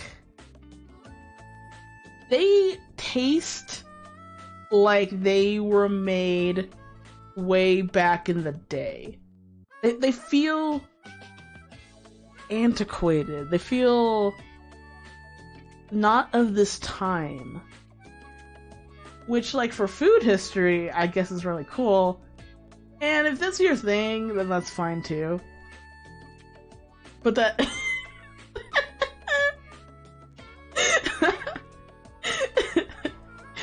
I don't know how to describe it.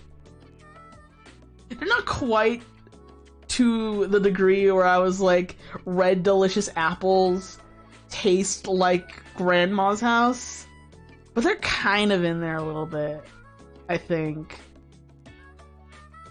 They have like this weird, like, sugary sweet mixed with true bitter.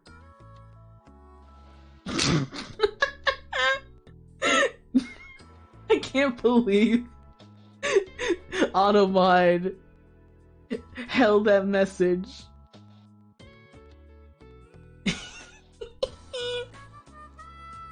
They are a basic bitch, though. They really are.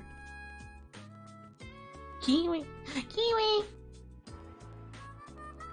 How are avocados S tier? Because I like avocado. I actually really do like avocado a whole lot. I love the taste. I love them savory. I love them sweet. I love them with stuff. I love my homemade guacamole. I love them in slices on toast with honey and flaxseed. Sometimes I will just chomp into the avocado. Pretty good. Sometimes burrito places will just like, they won't even put like mushed up or like guacamole in your burritos. They'll just put like a whole honk of avocado in there, and I'm like, oh yeah.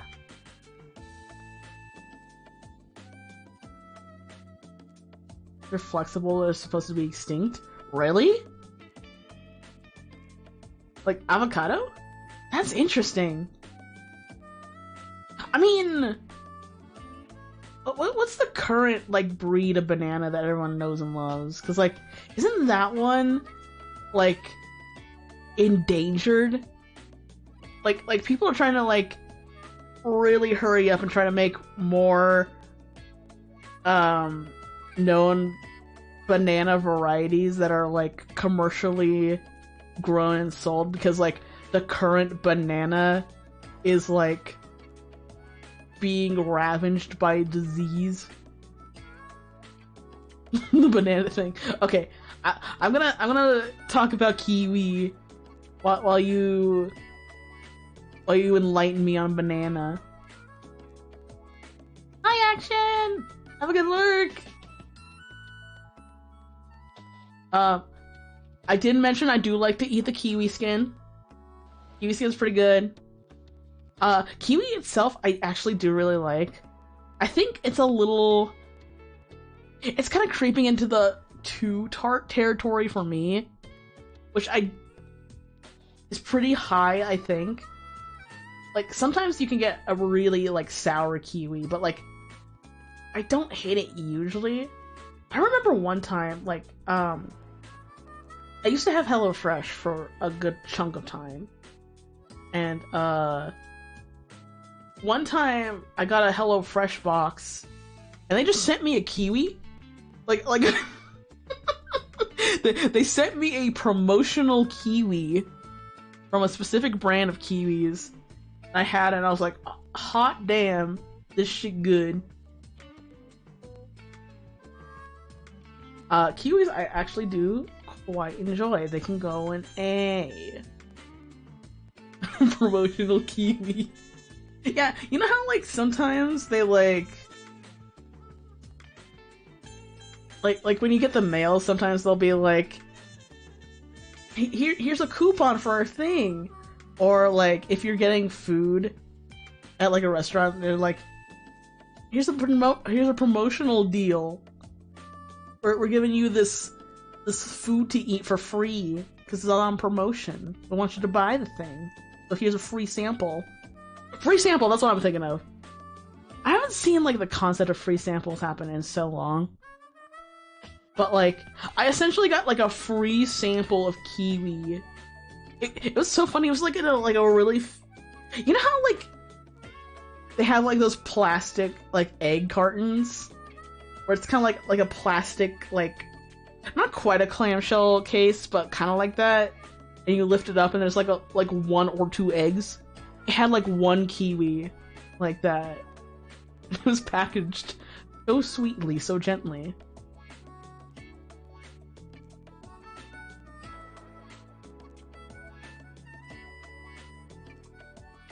Avocados, the seeds are gigantic and only prehistoric megafauna could swallow the seed and all without choking. Ooh. That's interesting. I never really thought about avocado seed like that, but like, huh. I know avocado used to be around and like revered for like quite a long time too, because like I don't remember what ancient culture it was. I think it's like one of the Mesoamerican ones, but they considered avocados like a natural virality fruit because it had such a big nut. Like they were like, if you eat avocado which has the big nut, then you too can have a big nut and impregnate your wife. Avocados are awesome, actually. They deserve to be in this. The banana flavor that is used in candy was created from a species of banana that is now extinct. So when you eat banana flavor candy, it tastes like a cryptid banana. I actually didn't know. I know that about what the. I used to know the name of the banana too. I don't remember it right now. I know what you're talking about though. It's not a Machiavelli. What the hell is it called? Hold on. I gotta look it up now.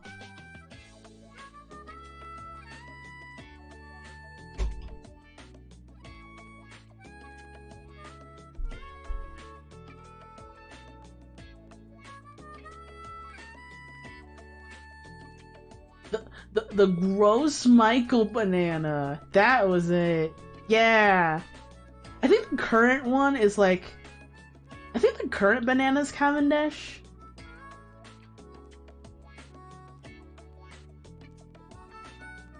Types of banana. Lady's finger banana. Yeah, the current banana that we're all familiar with is Cavendish. And then banana flavorings based on the Gross Michael. What was that cool, where was it? The Blue Java. Yeah! So, if there were to be any banana that became more of a commercial staple banana, I want it to be this thing. This is a blue Java banana.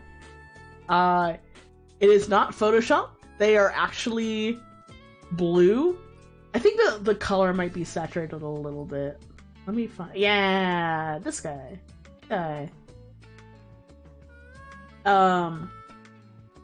They are very they're very mushy and gentle for like bananas as far as like their texture goes, but they apparently also taste like vanilla ice cream, and they are specifically bred to be like dessert bananas, essentially.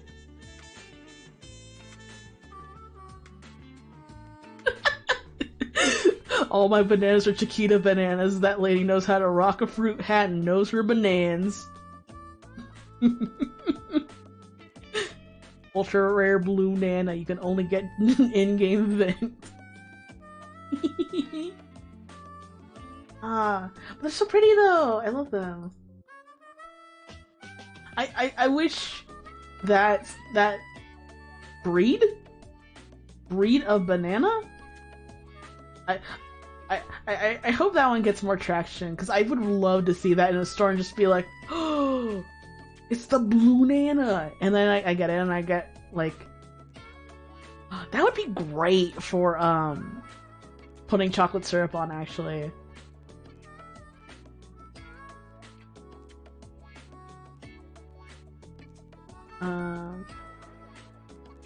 Want to know how to experience the ultimate banana dessert?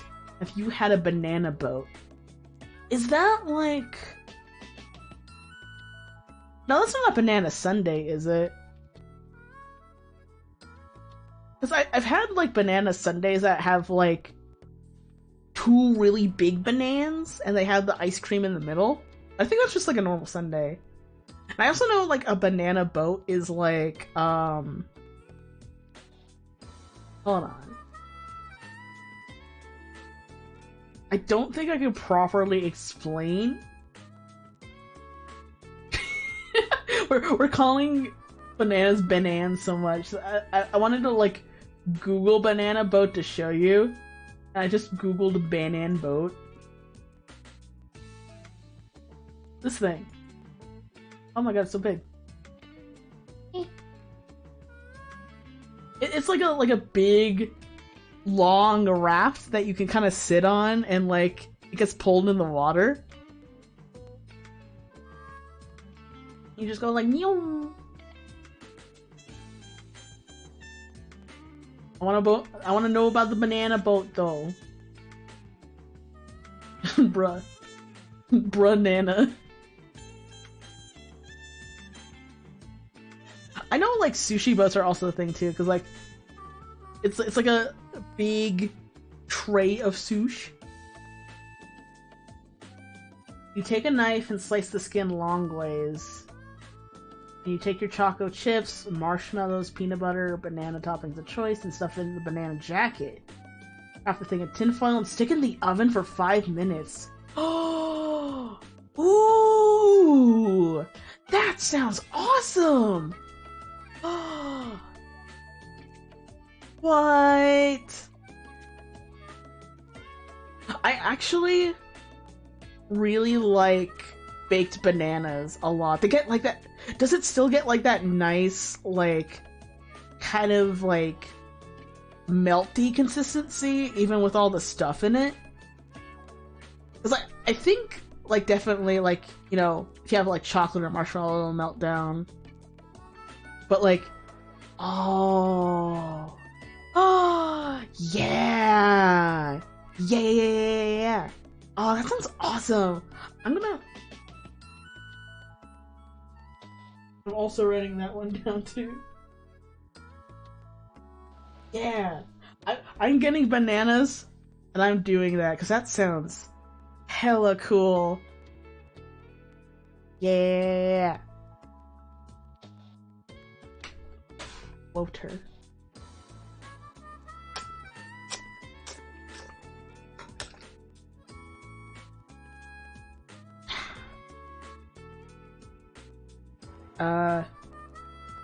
Lemon? Oh. So, I have a lot of experience with lemons. My folks used to have a lemon tree. I'm one of those twisted freaks that likes to eat raw lemon. But like, raw lemon. Raw lemon's really good. Fruit. It's the Sierra Overdrive VT! Yes! Hi, Sierra, I love you. If I ever met a banana in real life, I would find it.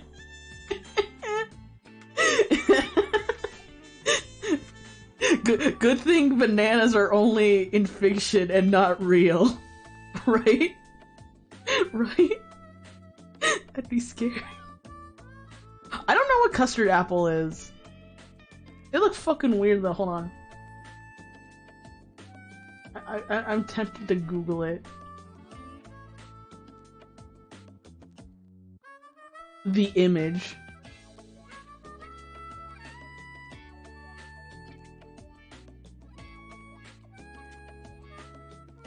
Oh my god. Okay, so I'm looking at the custard apple, but like,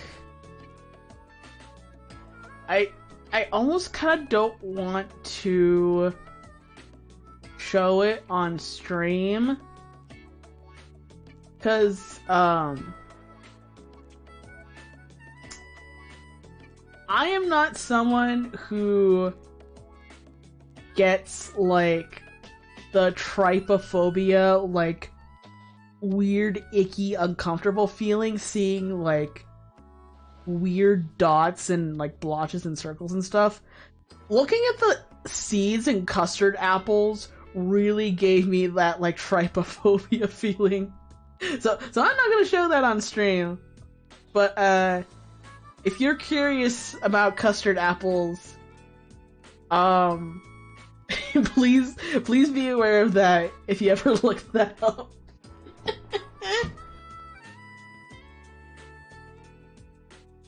It wants to be an artichoke. A little bit, actually. The outside's very artichoke-y. The inside kind of looks like a goddamn nightmare though. So trypophobia is I guess it kinda is a phobia. It's between like a fear and like a greatly powerful, uncomfortable feeling when you see clusters of like holes and bumps together.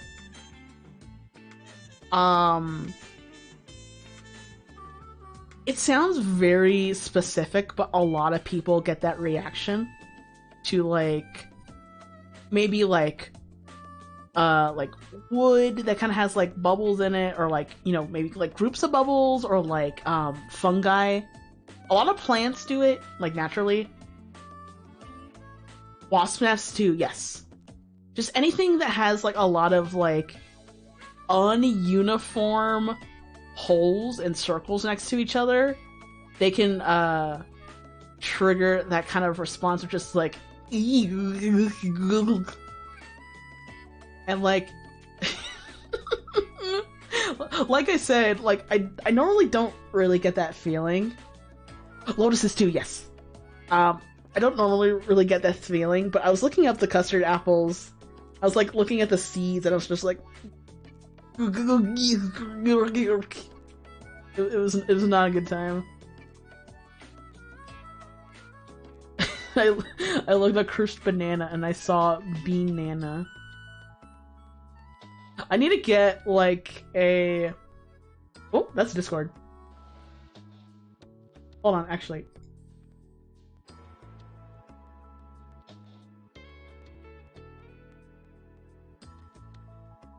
I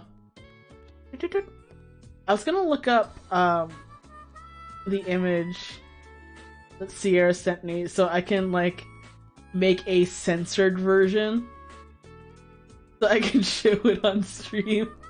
Because technically it actually is like TOS as it is. Wait, can I screenshot like most and not all of this image and kind of give you the gist? Not really.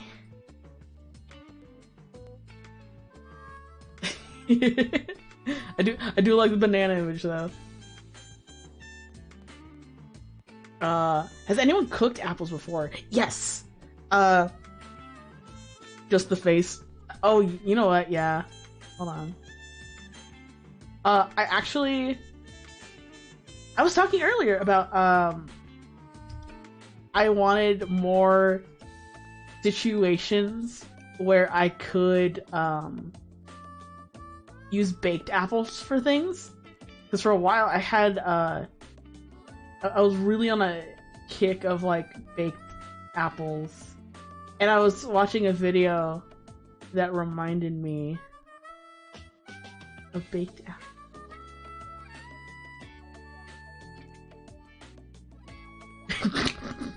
Custard apples look like teeth and pine cones.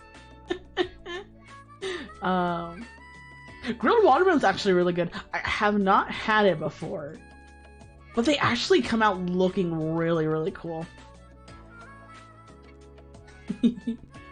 So this is the face of the cursed banana. I don't think I don't think I should explain what the context of this disturbing banana face is, but I will say the face really enhances the experience.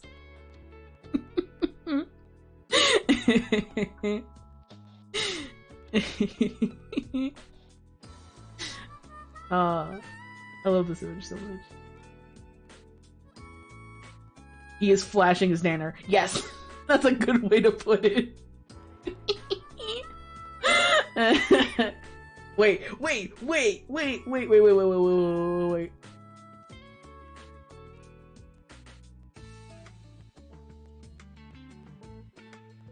There we go. Something banana splits. The banana's rouge now.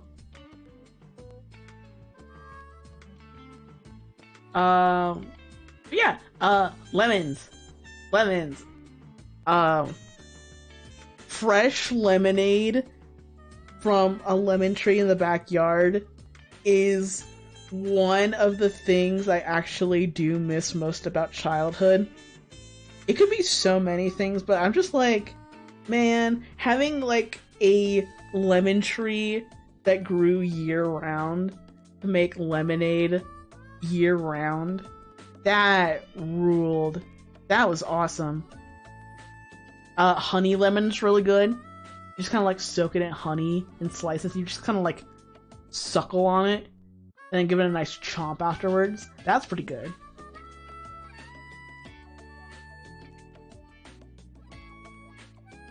It's almost the same color. Oh my god, it is a little bit.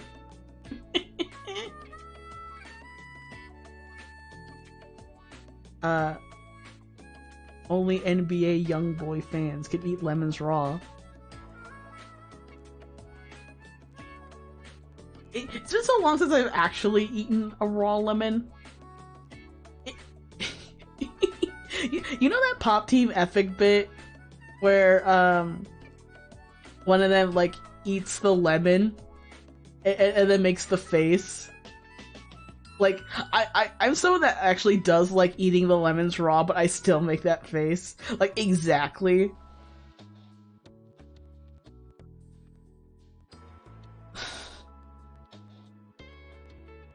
I am putting my face so close to the chat. Banana is my favorite Sonic got the Hegreg. Lemons are great. I'll put them in A. Limes, not so much. Why?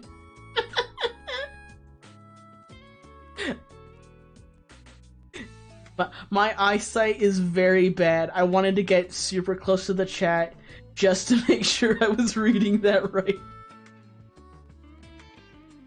You know how I was like, yeah, I have a browser plugin that lets me toggle on dyslexia friendly font. Like like Twitch chat does not have that the way I'm reading it.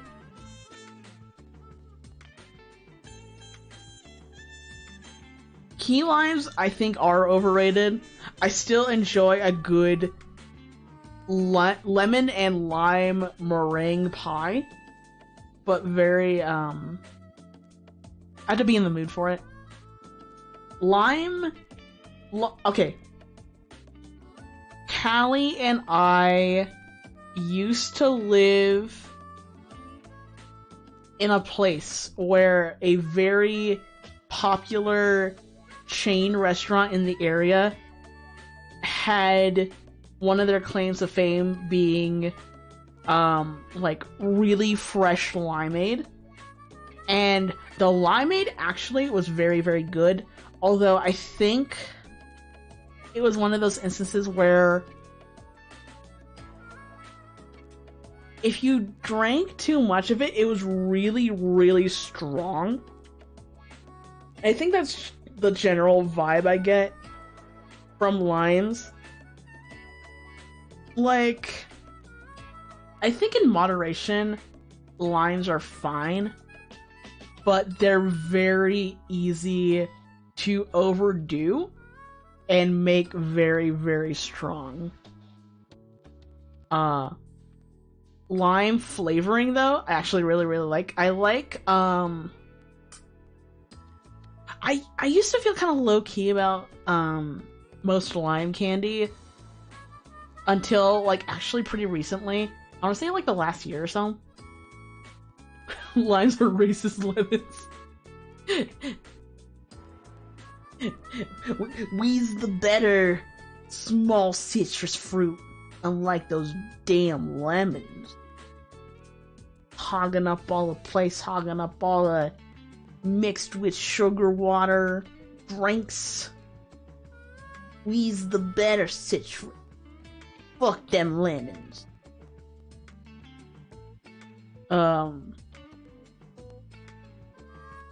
What the hell is that? Oh, yeah, dots. The thing that really made me realize I really like lime flavoring is like lime dots. Which is wild.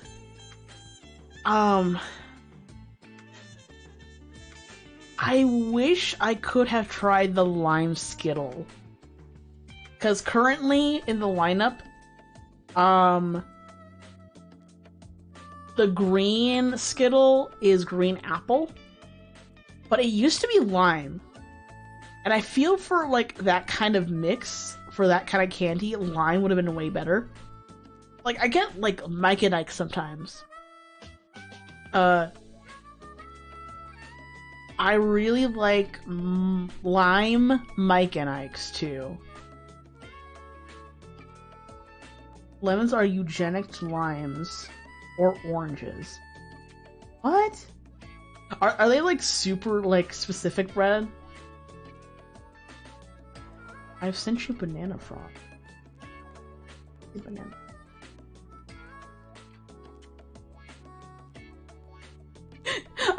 I went through me and Sierra's chat history to look at the banana, and it's I love the point where I can tell I'm close to someone. I'll just like look through like a DM history on Discord and just feel like that's something, alright. Oh, look at this fella. Oh, I actually kind of love the fella a little bit. Look at this guy. Banana Frog.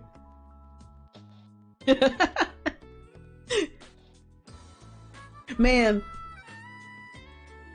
Bug Snacks 2 with their hyper-realistic, like, art direction. I don't know how I'm feeling about it. But it's making me pretty excited. It's looking good. Banana Frog can stay.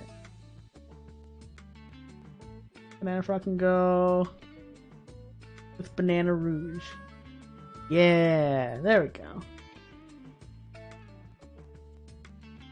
Man, I want the Bugsnax DLC to be out already. I want to watch Kalmata play it. I want to watch every single person that I bought Bugsnax for play the Bugsnax DLC. Which is quite a lot of people, in fact. I got it for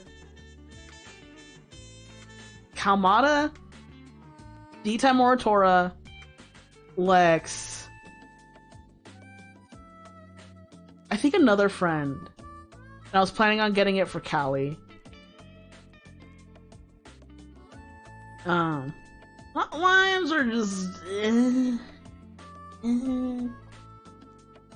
I think lions are good solid C. Mango. Okay. Let me do that real quick, real fast. Mangoes fucking own. Mangoes rule. Mangoes are awesome. They're one of those seasonal fruits, so it's hard to get like year round. It's also like, mangoes are a perfect fruit. They have a great texture, a great consistency. They just look pleasant, like outside and in.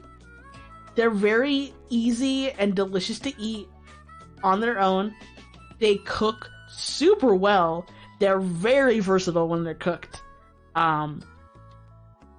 They're very hardy. You can keep a mango around for a good long time comparatively to other fruit.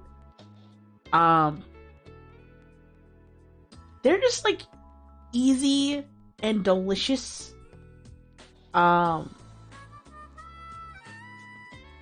They're okay. I love mango salsa, and like I'm not even someone who is very brand loyal.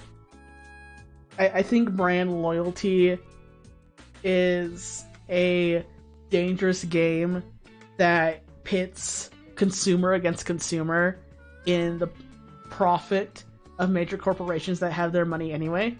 But I will say I am a diehard fan of the Newman's Own mango and pineapple salsas.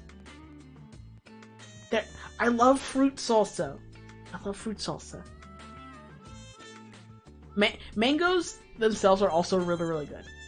Mango flavoring is really, really good, actually.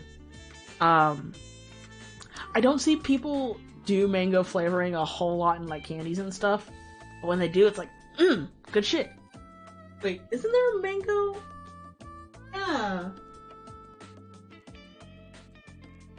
I know my gummies actually do have a mango flavor too, which actually I am not super into the mango flavor that they used for my gummies. Like most,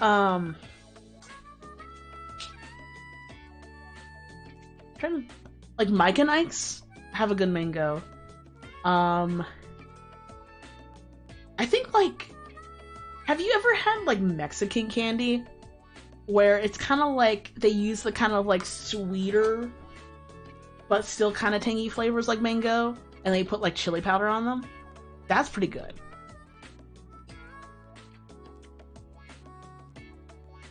HelloFresh taught me how to turn any jam in my fridge into a pan sauce for chicken.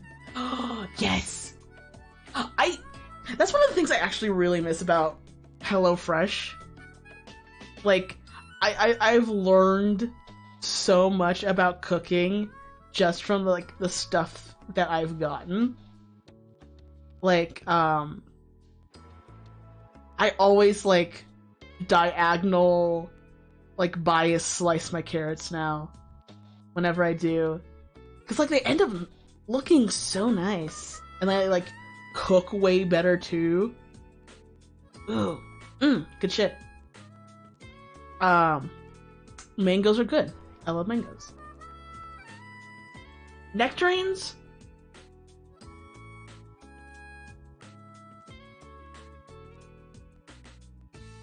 Okay. Okay, so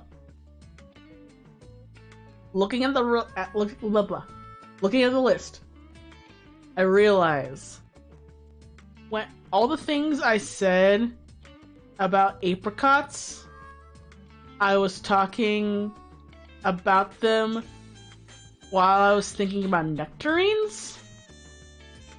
So I'm gonna put nectarines in A, where they belong. And I don't think I've had like a straight up apricot. I'll just put that right there. Let's forget that I did that. Let's I know fruit. I'm a good noodle. They are crunchy, crisp peach. I like peaches, but I don't think I've had nectarines. I think I've had more fresh nectarine than I've had peach, actually. Because I think nectarines are also one of those things that kind of like grow well year-round if you're in the right area for them. So I was just kind of like around them more. Where peaches are a lot more fragile. So like the time frame to where they're growing, to getting them to stores, to getting them to home, and then actually cooking with them or eating them is kind of like this whole like adventure of just being like gotta make sure the peach is alright. Don't bump it, don't bruise it. Like they're very they're very fragile. I love the fuzzy skin though. They're very soft. You know what the skin reminds me of? You remember those like toys from when you were a little kid? And like they would be like little figurines almost of like maybe like dogs or cats, and maybe they'd have like the little bobblehead, but they'd have like a plastic body with like gentle like it had like fur, but it was like a short fuzz that was like kind of like stickered onto the plastic. That's what like peach skin reminds me of. Horse Girls will tell you about the flocked horse figurines.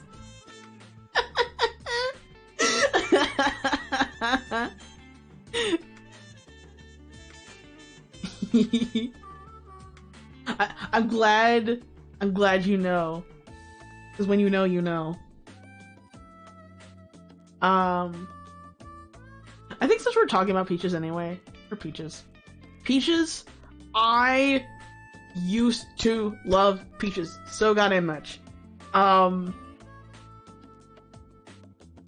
a previous tier list Thursday, we were doing cereal tier lists, and I had like a Honey Bunches of Oats lightning round, because I actually really like Honey Bunches of Oats, but I went on a mini tirade on how much like Honey Bunches of Oats with peaches was like my favorite cereal ever, and they don't make it anymore, or if they do, I've never seen it. Like it's probably like it's probably rare Honey Bunches of Oats. But like Honey Bunches of Oats with peaches used to be my favorite cereal. I used to really like dried peaches. I really like peaches in like fruit cups. I really like fresh peach.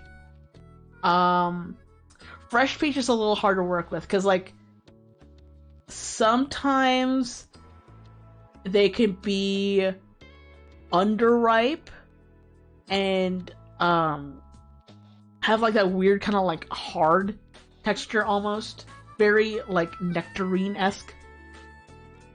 And then you blink, they're kind of like avocados, where like one moment they're way too hard, and you're like, okay, this is a little, like, not ripe yet. Let me just, like, leave it here for, like, a second. And then, like, the second passes by, and they're starting to get to the point where, like, they're way too mushy. And it's like, no! No! I swear to God, peaches are, like, fucking time mancers or something. They're just, like, hopping in and out of time loops more than the extemporis. Cook the peach with a little bit of sugar and put it in a waffle. Ah.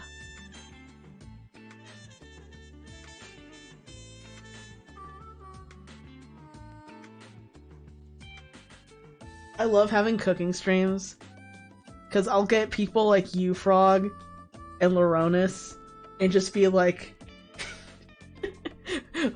my devilish secret plan is to get more ideas for cooking things. Fruit waffles are so good. Fruit pancakes are also very good. Like, any kind of, like, breakfast thing is made so much better with fruit. I meant to bring this up when I was talking about blueberries. Are raspberries here? Yes. I can talk about it when we're doing raspberries. But I have something related to that. Actually, I should do that anyway, before I forget. Anyway. So, I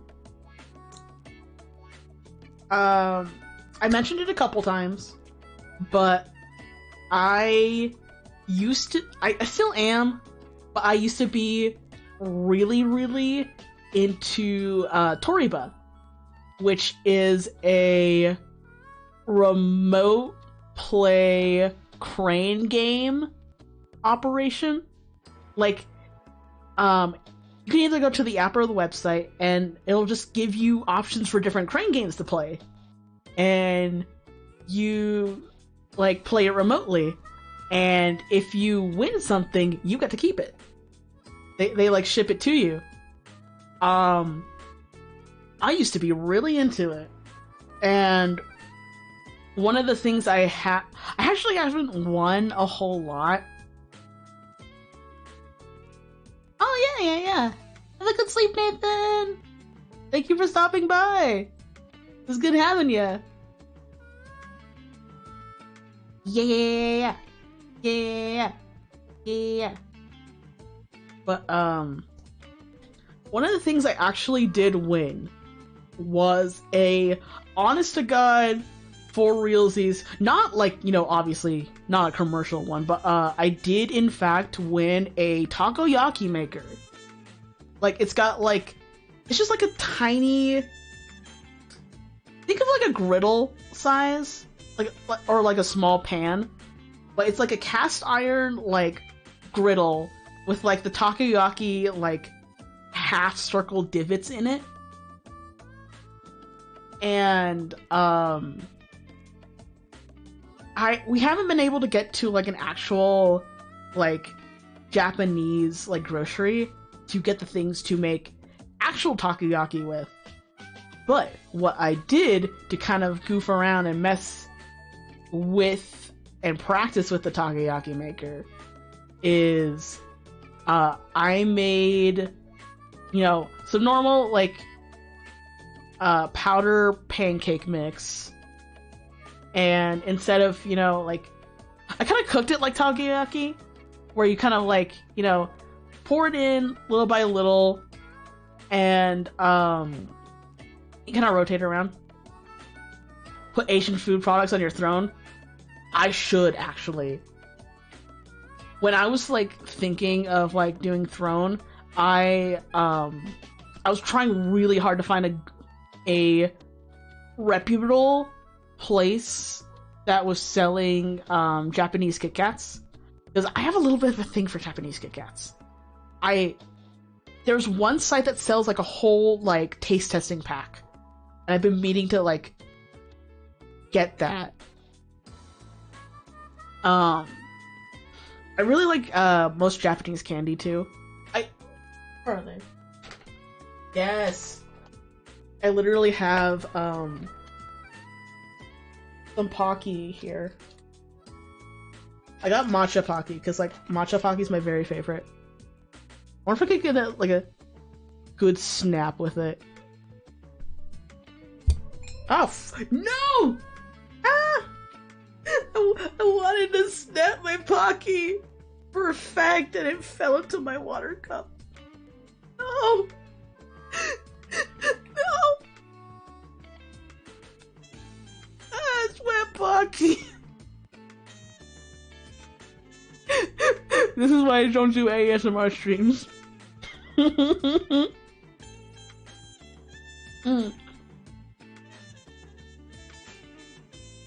I think I mentioned this on a different like food tier list stream, but matcha flavoring is like one of my very favorite candy flavors. Like watermelon and matcha.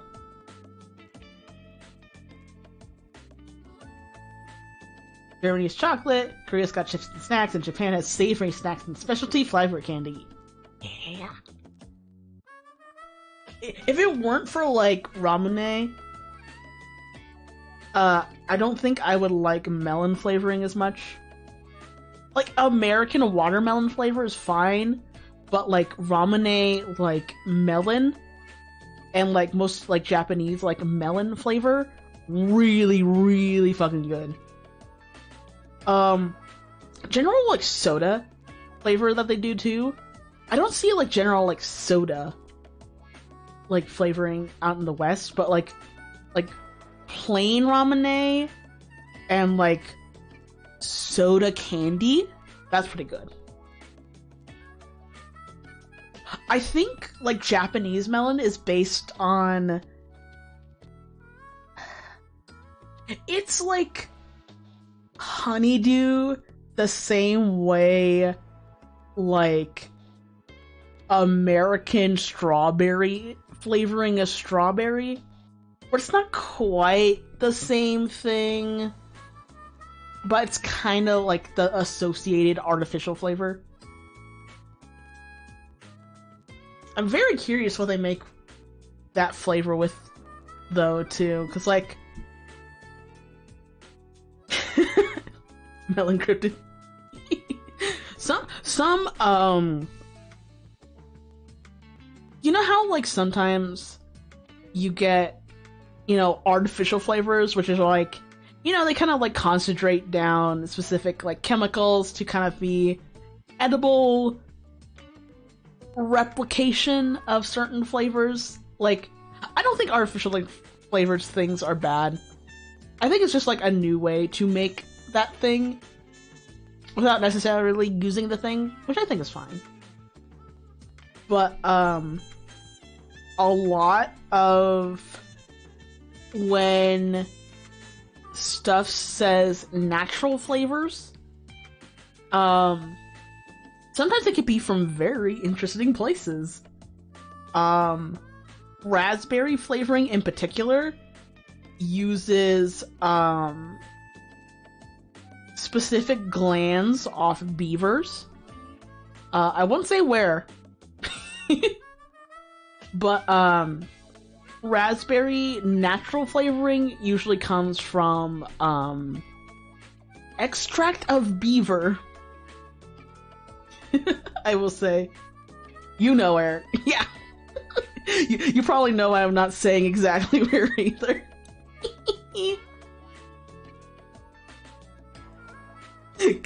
Come on! I was avoiding saying beaver anus on stream. No one uses it anymore?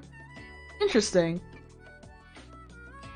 I know most red dye, which I don't know if it's Red 40 specifically. I feel like Red 40 might be specifically a artificial thing. But a lot of naturally flavored red coloring uses what's the specific word? Like the shell of a certain kind of beetle. like the crunchy part, which again I actually don't think is that bad of a thing, because like I wish eating bugs was more normalized and more of a thing. Actually, Vasco knows beaver logistics. Cockneil, yeah, thank you. But like, yeah, I wish bugs were more of a cultivated livestock for food. Because I know, one, it's been proven that raising bugs for food is way, way cheaper, easier, and less environmentally taxing than most of our big current livestock. Man, I can fucking pop the hell off about how much I hate the current North American livestock business, I guess. Specifically cows. But like, man. Like, literally, the only reason that cow beef food is so popular currently is because back in the 1930s, 1940s, the cow livestock market was not doing great. And, for good reason, because raising cows for livestock is incredibly expensive, costs way too much, uses way too much goddamn land, and cows are one of the worst offenders of polluting a lot of air-based stuff, I guess. Like, definitely the ozone. I don't know if it's like an atmospheric thing, but definitely ozone. Because, you know, cows are gross and shitty and they fart a lot. Anyway, it wasn't until World War II when America entered the war. And, like, you know, food was scarce, and then a lot of, like, home stuff was doing, like, hey, buy American, buy local, make your own, like, victory farms, yada yada. When they were doing a lot of food-based at-home promotion and propaganda in, like, you know, pro-American terms, not like propaganda like, oh, thing is bad, more like, oh, thing is good. When they were doing a lot of that kind of propaganda, the beef industry snuck its grubby little hands in there and was like, oh, yeah, beef has always been good for you. It's good during the war because you can get it cheap. You can get a lot of it. You can have a good source of meat.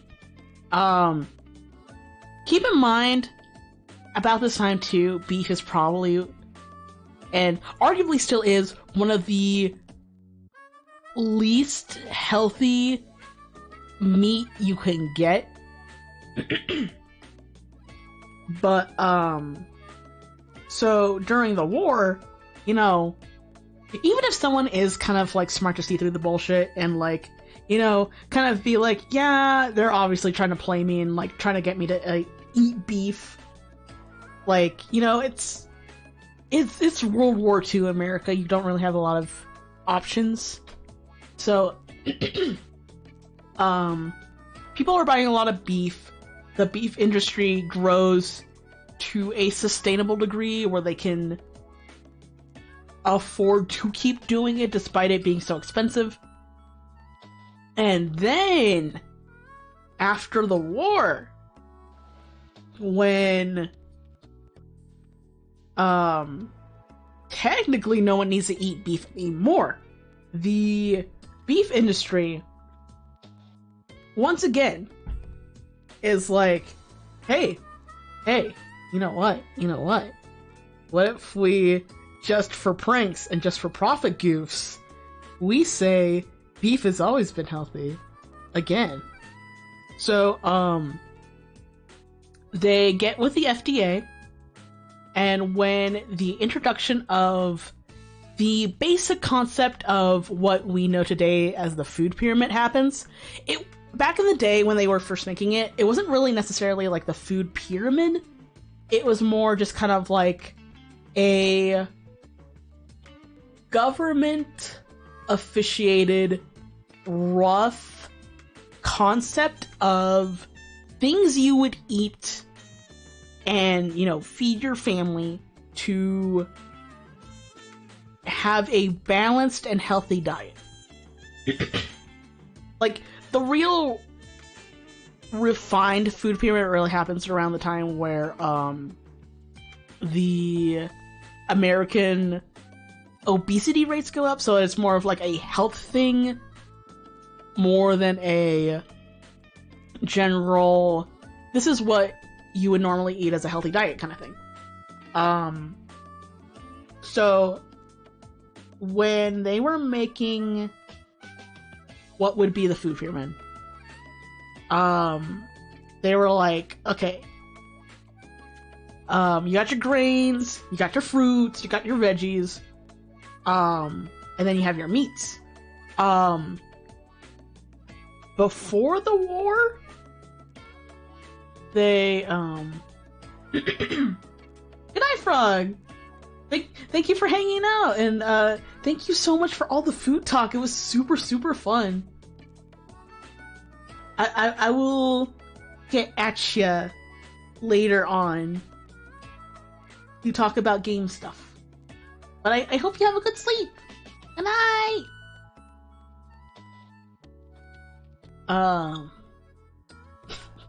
Let me continue my tirade about the goddamn beef industry.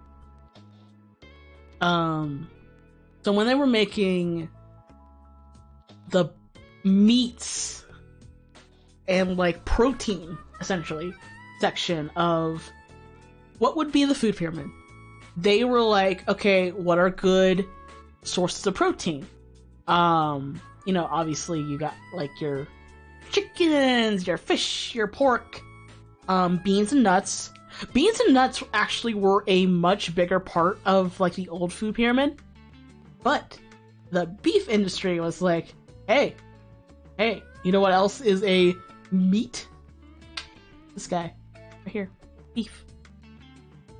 We will pay you to put beef into the thing, because haha, what if people think beef is good for you when it's not, actually? And then they were like, the American government was like, we like money, sure. And then the beef industry essentially paid the FDA to say it was, you know, healthy, a good source of protein, all that shit. And so, because of that kind of cultural osmosis, and like, you know, generations and generations growing up seeing the taught in schools food pyramid that always is like, yes, meat is good. Meat is a good source of protein. Beef is a meat. Beef is a good source of protein.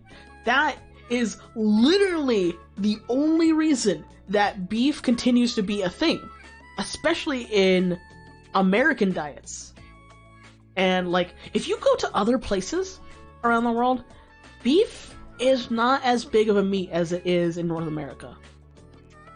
Like, definitely America does their beef. Kind of in Canada, because we get a lot of shared, like, food, cultural mixing going on. Mexico kinda does it a little bit. You'll see a lot of beef in South America, but not super much. Mostly it's, like chicken and like other, like chicken and pork are the big, like, Hispanic foods as like their meat thing. A lot of Asian countries also use pork. Japan's really big on their fish. most European countries are more of the like chicken, pork kind of thing as well. They kind of do beef a little bit too. Like I would say equally on like par with like the Hispanic countries, but it's really a thing in American and Canadian diet. And like literally the only reason it's around as much as it is because the fucking beef industry did some dumb bullshit while America as a country was vulnerable. Hate that shit. So fucking mad. If the beef industry died down and we replaced it with fucking bugs, our planet entirely would be so much healthier. But no, the beef industry wants to make fucking money.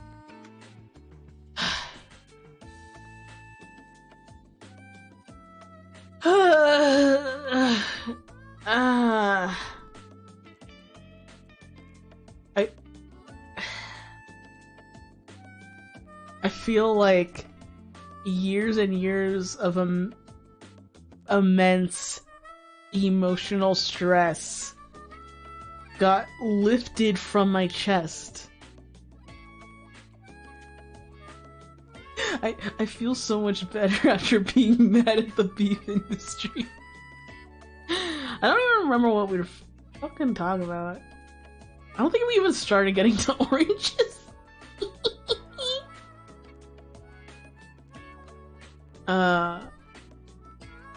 Oranges are fine. I think out of all the citruses, like despite the fact that oranges are easier to eat and probably taste a little bit better than like the rest of the citruses, I don't think I like them as much as like something like lemons. You know what? Lemons are an A, limes are in C. I think B is such a perfect place for oranges, though. Well, no, you see, Kalmata, when you're eating bugs, it's not like you're eating like the raw bug with like the crunch or anything. If bugs were raised as a livestock and prepared for meat, like obviously the manufacturers will know how to prepare it as a raw meat, but also, so not only do you have the context of it's not gonna be gross as a raw meat that you can cook with, it's also like people will find ways to make bug meat very, very appealing. Because like that's one of the big things that like chefs and gastronomists do. Like their jobs literally are to find new and creative and delicious ways to prepare pretty much anything that is edible.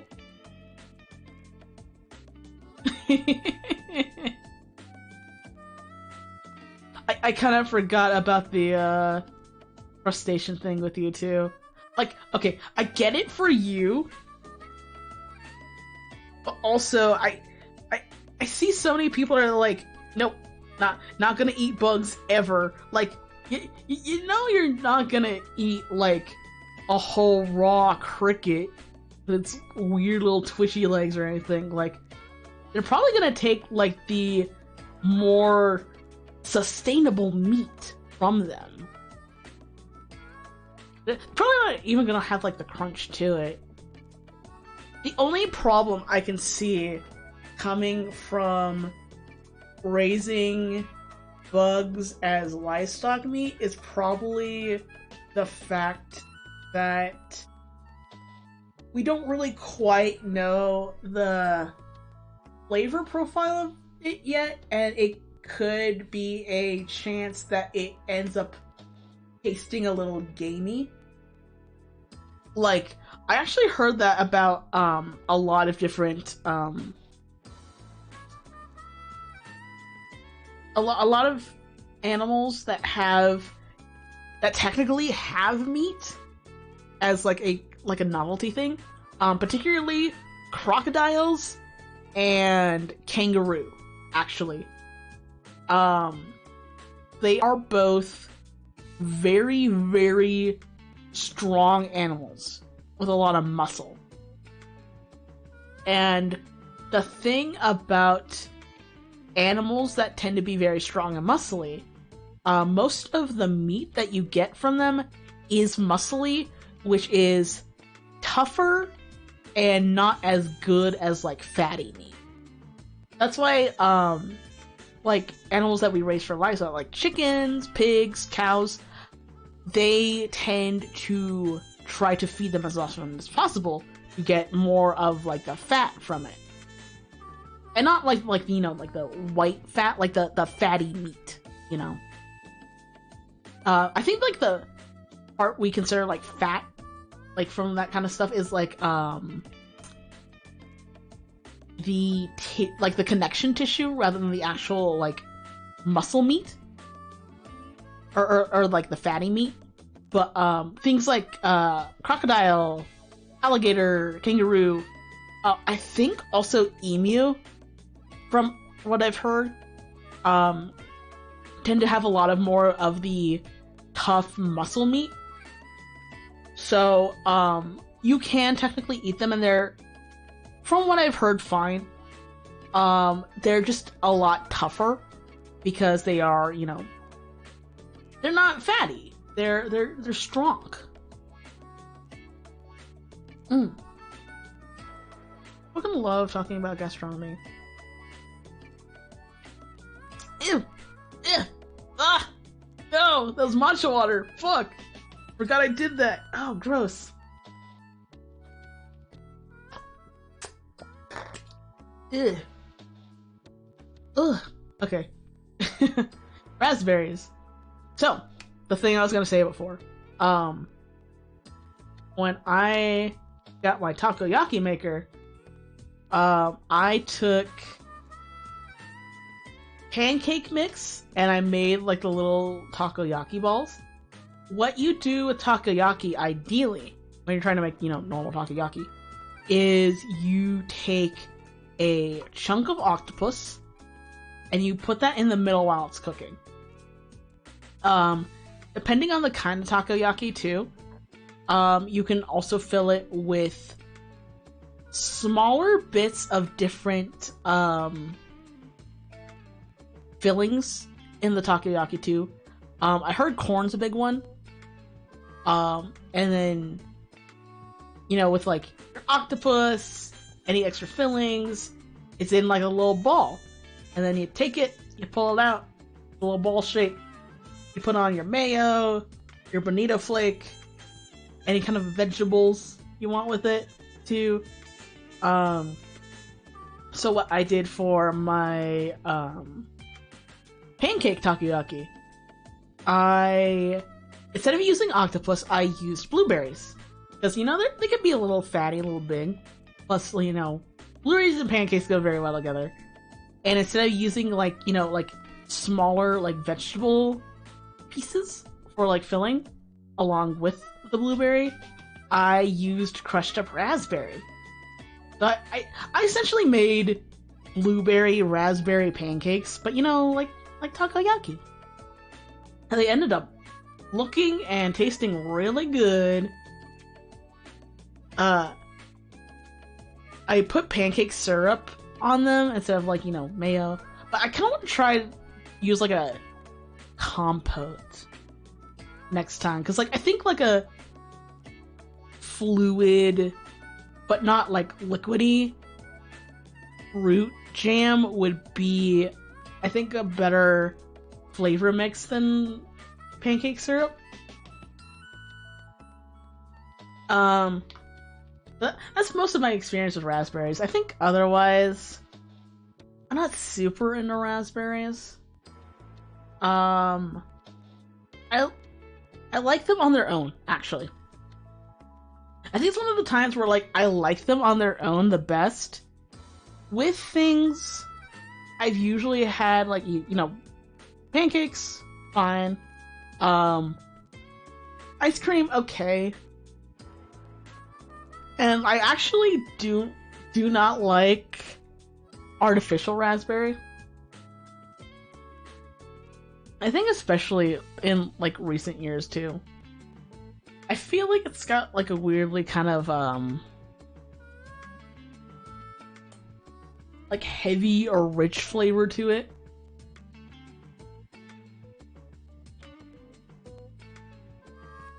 But like regular, I think it's fine. I think I'd put them in B. Papaya, I've only had papaya in fruit cups, but the papaya I've had in fruit cups fucking owns. I'll put them in A. I think they have like one of the better like textures too. Like maybe it's just like part of like being in a fruit cup, but they feel almost kind of like they feel more solid than something like a peach or a pear chunk, you know? They have a nice like solid like crunch through, which I like. Passion fruit, I have not had actual real passion fruit. I've had juice, and I've had them in fruit cups, I think. You know what? Considering I've had it with juice with other things, like kind of like those like fruit punches that have passion fruit. Pog juice, yeah, that was what I was thinking of. Like Pog juice is like passion fruit, orange, guava. I like Pog juice. Outside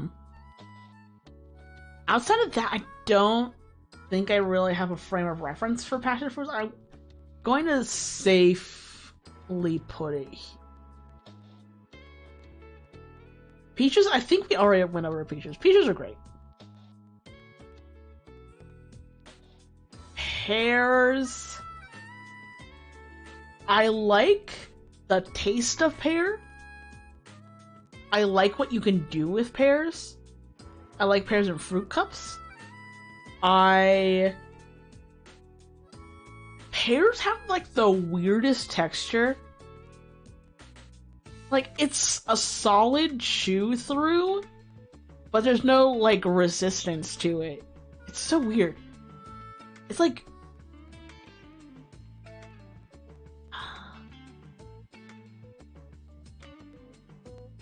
like chewy without the bounce, if that makes sense. It's like, yeah, like you're chewing on a gummy, and it's kind of like squishy and bouncy, and it's like solid when you kind of bite through it, but once you bite through it, it's kind of like softer.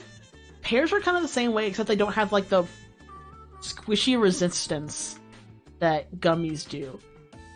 They also feel kind of gritty sometimes, like on the inside. I don't know why that is. But like they have like this kind of like, I wouldn't even say it's bad, it's like interesting. It's an interesting texture. I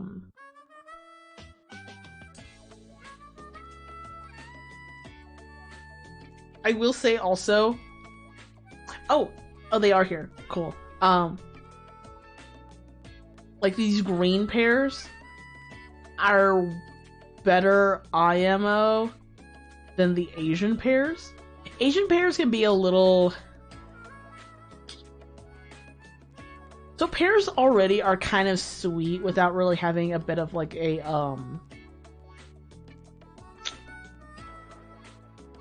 tartness to it, I guess. They're not like saccharine, weird, musty sweet like Red Delicious are, but they are like, you know, like pure sweet. Asian pears, I think, kind of dip into that Red Delicious saccharine sweet, which I actually do not like at all. I think I don't hate them real bad. I think Asian pears are a C and regular pears are a B.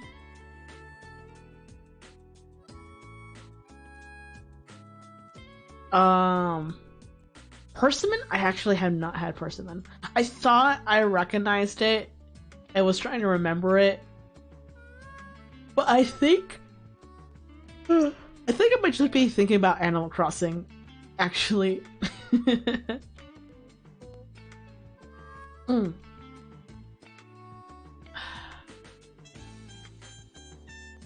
I don't know whether I want to save pineapple or just do it now. I guess I could just do it now. Fucking love pineapple. Pineapple goes in S. When I say I love like tart and like sour in my fruit, like any candy too. Like pineapple is like the primo, the pinnacle of that. Cause like I heard a good description that was like pineapple eats you a little bit while you eat it, and like something about that feeling is super good. I like that. Like my mouth is watering while I'm talking about it. Not even in like a ooh, I'm really hungry for pineapple way, but more in like a I remember how like pineapple's so sour, it kind of makes your mouth water a little bit, and I love that. I love that. It's so good. It's so pineapple is really good on its own. The skin is yummy. It's very versatile. The acid, yes. It's very... Yeah, that's a good way to say it. It's not, like, sour, like a lot of citrus can be. It's acidic. Pyro! Kissy for you. You what? Wait, that was a tiny one. Hold on, let me try again. Mwah. There we go. There we go. Oh, thank you for Sippy, too.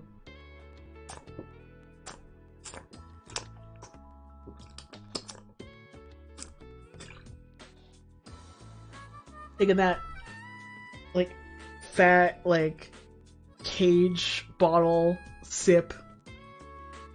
Hey, Pyro! How's it going? It's been a while. How you doing?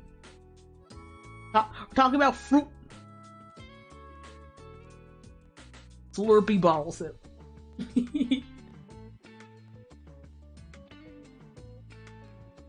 I have the rat cage water bottle anyway. Might as well just like drink from it, you know.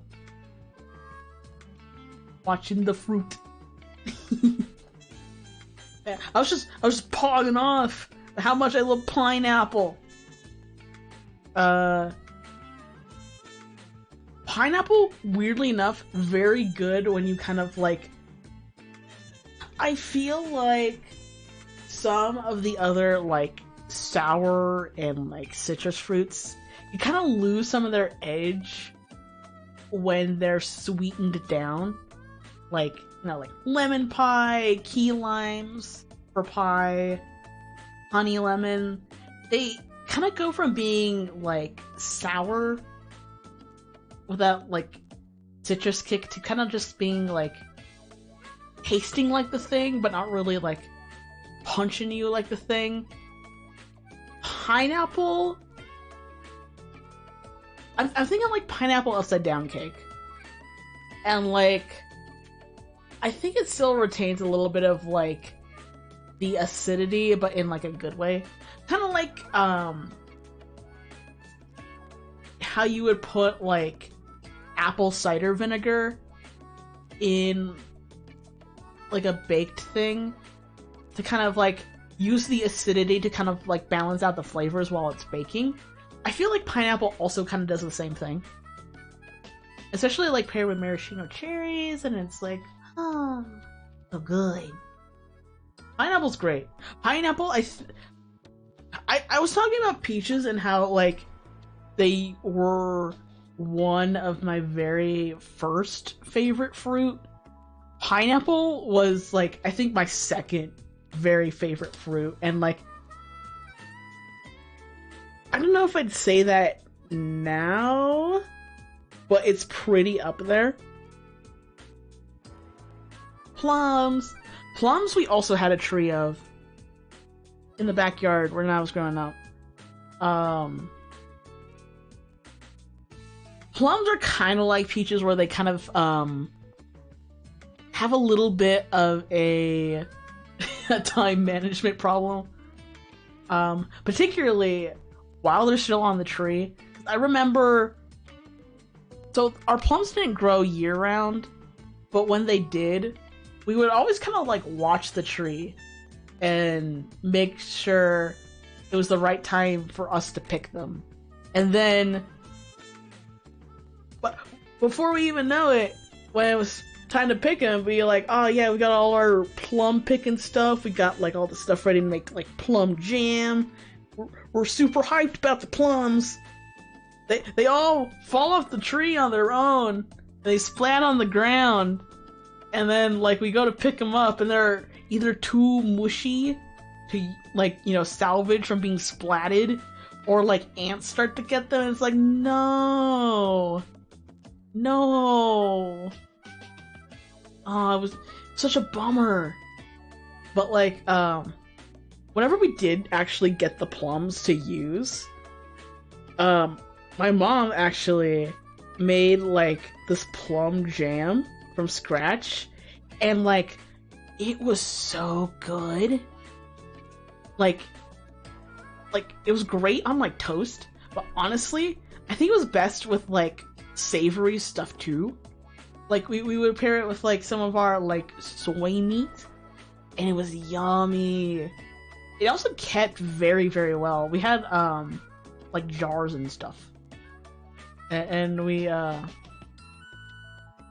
like a few jars of like plums by the time like the plum season would be out, and we'd use like all the jam like the whole year. It kept so well, and it was so nice. Plums are great. I don't really see like artificial plum flavoring and things. I wonder if it's like a hard flavor to do, kind of like how bananas are. But like, plums on their own, pretty good. Plum jam rocks my cocks off. They can go in A. I love you, plums. Pomegranates, I have not had fresh, but you know that pomegranate juice, like Pom? It comes in like the fun bottle. Love that stuff. I don't get it super often, but like, whenever I'm at the store and I kind of want to treat myself, and they don't have the lemonades I like, I will get a Pom. Those are pretty good.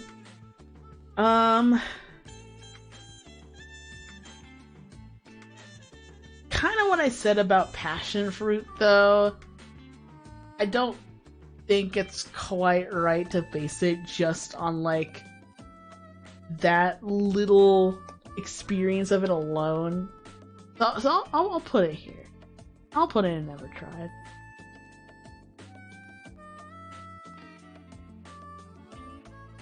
Pomelo. What the? H-E double hell's Pomelo.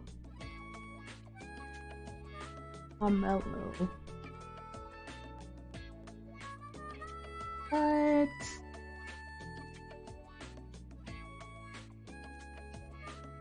What the?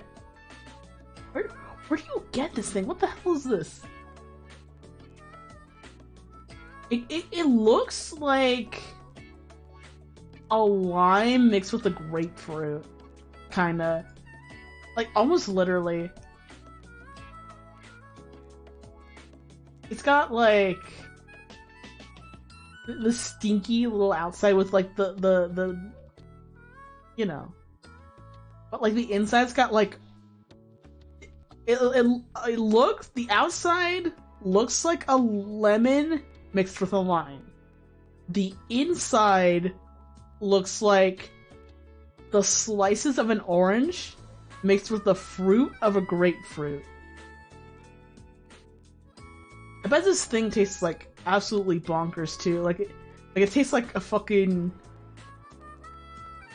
pink starburst or some shit.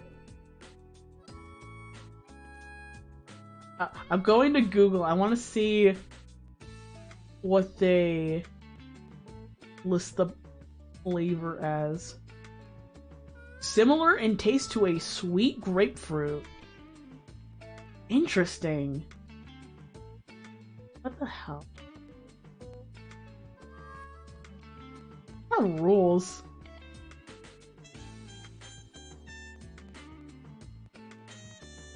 Huh. I do not know what this is, but I appreciate you, Pomelo.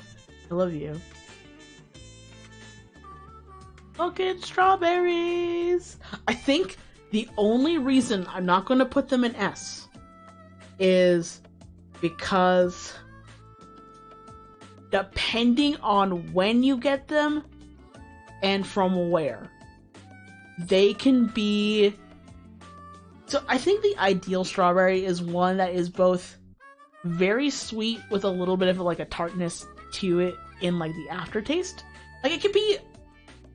They can go from like really tart to just a little bit, and I think like just a little bit is like the ideal strawberry experience. But sometimes, you know, like depending on where you get it or like what time, you can kind of like be overwhelmed by like all of the tartness of the strawberry. But that said, everything else about strawberries is perfect. They got a great size. Their taste is wonderful. They're good to eat on their own. You can just dip it in a little sugar and they're great. You can put them in like fondue, like chocolate fondues. They're pretty sick. Strawberries are yummy to cook with. You can make them savory. Artificial strawberry is super yummy. Like no matter where you get artificial strawberry, like it will taste amazing. I think, although I don't think this is a hot take, but like Japanese artificial strawberry is like the way better one, because like you got like strawberry Pocky and strawberry Kit Kats and like that stuff. That stuff's really good. Strawberries are good. I will put them in A.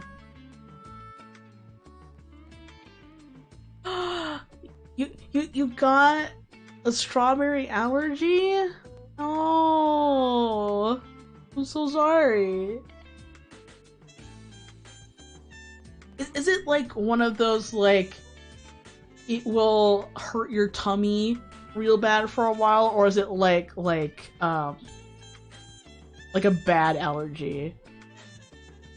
Like it'll make you super sick and or like Hy-Vee or something like that.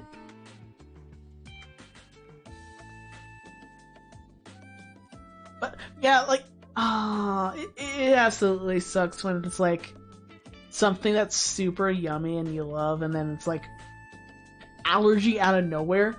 'Cause that's like Callie with dairy. Because Callie loves her Milky and loves her Cheez. And just like, boom, dairy allergy. Energy drain. Not in the way you can get to sleep with. Oh, okay. I kind of get what you mean. Aw, that sucks. I'm so... Aww. Poor Darcy. I wish I had like a pat emote that I can pat you with.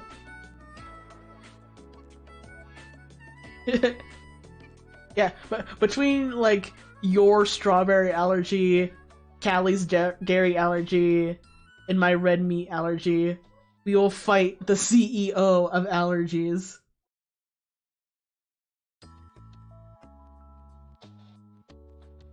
Tangerines? Tangerines are fucking awesome.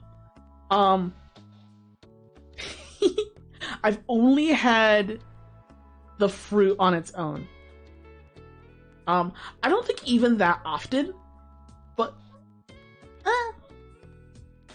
every time I have had it, really fucking good. Love it. Love it, like it.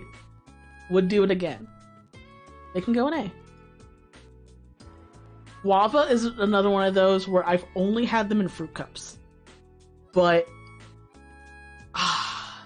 again, like with the papaya, like something about like the texture of them is really good. They also have a really nice color too. I think whenever I had fruit cups that had like kind of the weirder fruit cup flavors like papaya and guava, they would base the juice on guava juice, which, one, really good, two, definitely part of, like, it's there with passion fruit, where it's like, I've only really had a lot of strong experiences with it with the juice, but, like, man, the juice is so good! It's so good, though. Guava, I actually have had more than, like, something like passion fruit, though, because, like, I have had the little chunklets in fruit cups, so, like, I think they can go in it. Kind of like tangerines, I haven't had a whole lot of experiences with them, but they're great.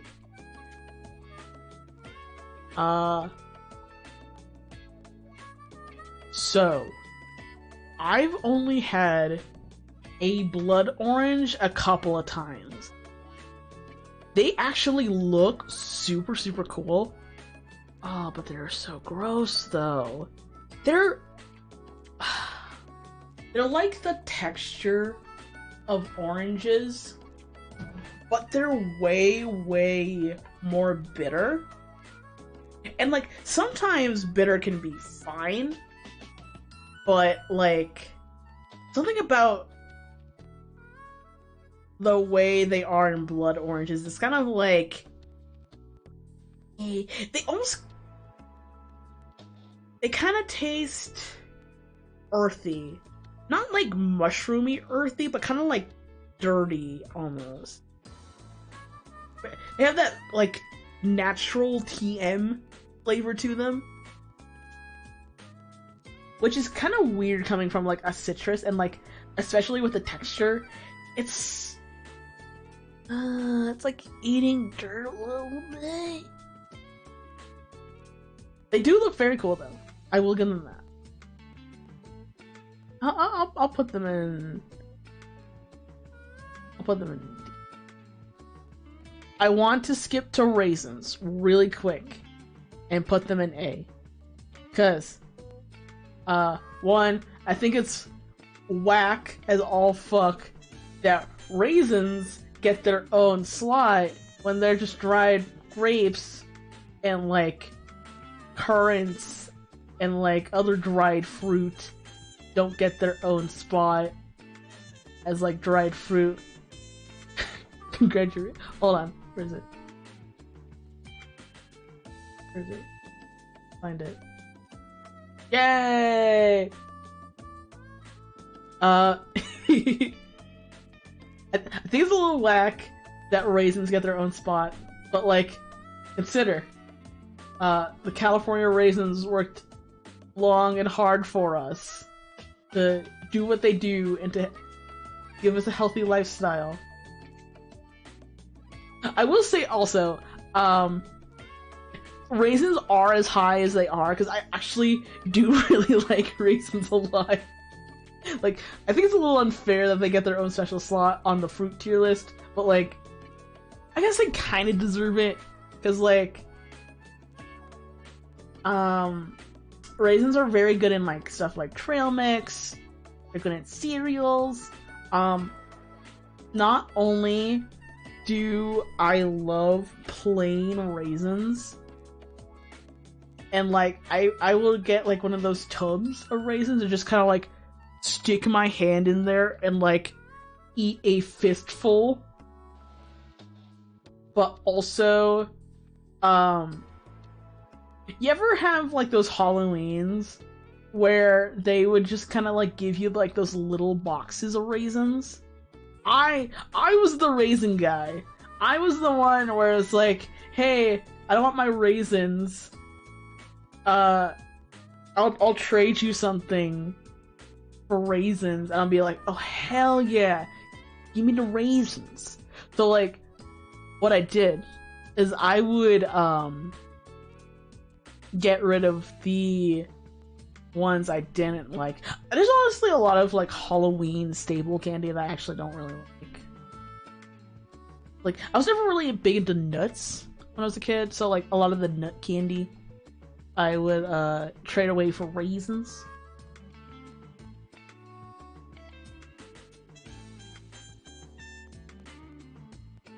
Do you not have Halloween in Australia, or is it just like trick-or-treating and or the giving of small raisins?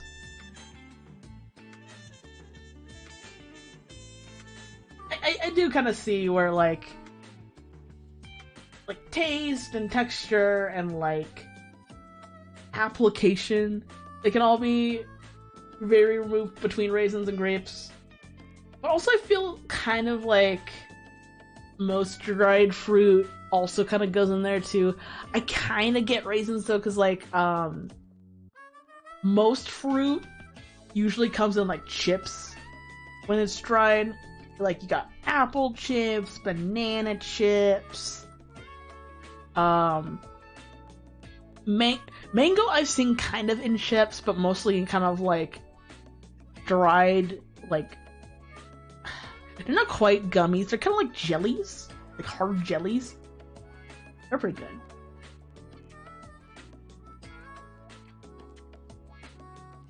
It's like an import tradition. Is it kind of like how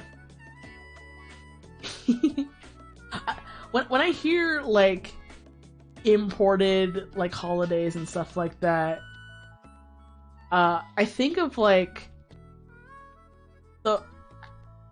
I watched a video one time on like Japanese holidays and how both Halloween and Christmas are kind of there purely by Western influence and are only really celebrated on an aesthetic level almost. Like, you know, you kind of do like the normal like for Christmas it's like, oh you give gifts to loved ones, you enjoy the cold weather, but like it's not really like a religious thing so much as it is like, oh there's Santa, oh there's Christmas trees, oh there's fried chicken. Like it's something that's more of like an aesthetic kind of thing, and then also kind of gets sprinkled in with its own kind of culture, which I find very fun.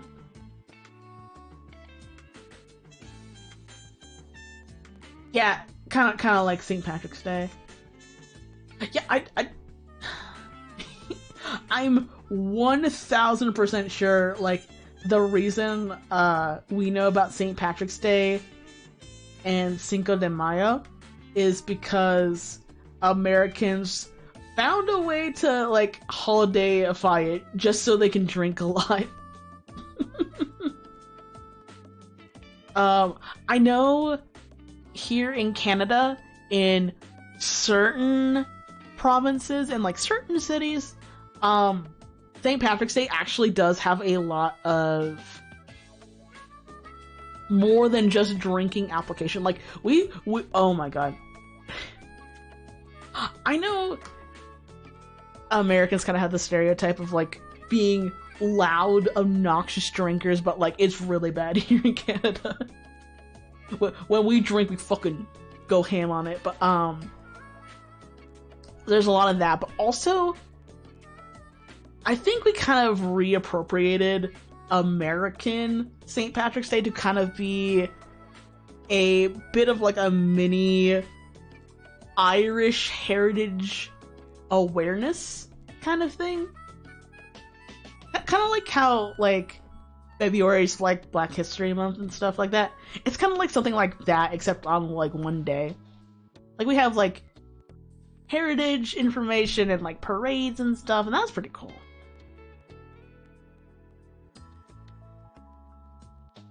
Definitely most of an aesthetic thing. Yeah. I kind of don't hate the concept of like taking another culture's holiday for aesthetics only if it's done in a way that's like anything but using it as an excuse to drink excessively and be a little shitbag.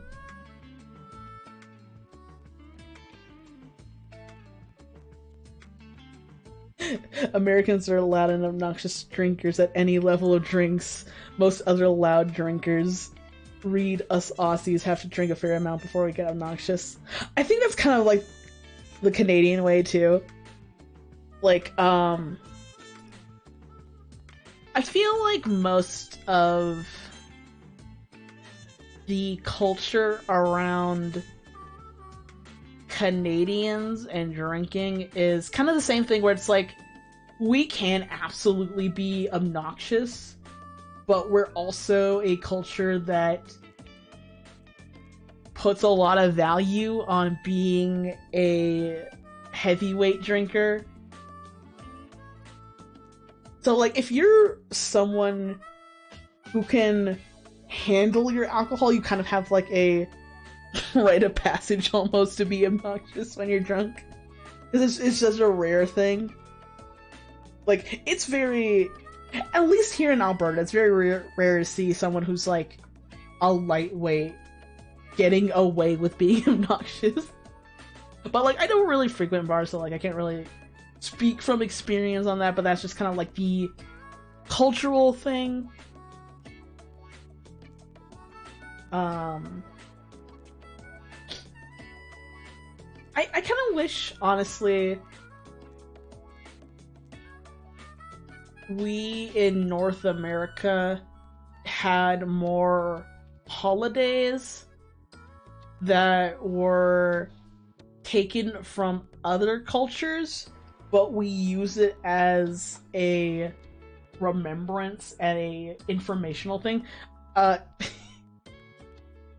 kind of a big nerd for, like, cultural study like this, but, like, I love all the chances we get to find out about other cultures. Like, I'm that bitch that, like, reads all the plaques and informational stuff at museums rather than, like, just looking at everything. I like to learn about culture stuff, and, like, I wish there was more stuff like that for specific specialized cultures and nations. I know if you go to places like Chinatowns and, like, little Tokyos, kind of like cultural urbanized subsects of major cities that kind of, like, focus in on specific cultures. That's usually really fun. Also, the alert was blocked because I had congratulations over it, but, Ochia, thank you for the follow. Long time no see. Although, actually, I think, like, it may have been, like, a short time no see. Because I did see you at Horatius' stream. Welcome, welcome. Glad to have you here. I wish there was more... I feel like the only times you really see specific, like, country-related cultural study stuff is, like, museums? But I mean, every time I go to a museum, I definitely enjoy reading up on that kind of stuff. Kind of related to the language stuff earlier, too. Like, there's so much you can find out about other cultures. You got language, you got food, you got dance and clothes and how they learn and how they live, and it's like, oh, so nice.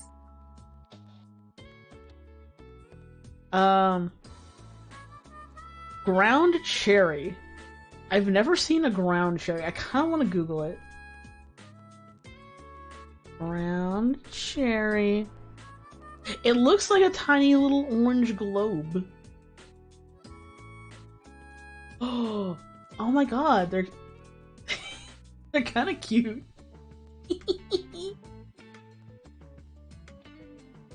What? What? Look at these things. So apparently they come in like these little like pods. And then they're like cherries, but they're orange. Ground cherries opposed to air, water, and fire cherries. Pear apples. Yeah, yeah. We were talking about this earlier. A lot of the weirder kind of like fruit hybrid breeds of fruit aren't on here.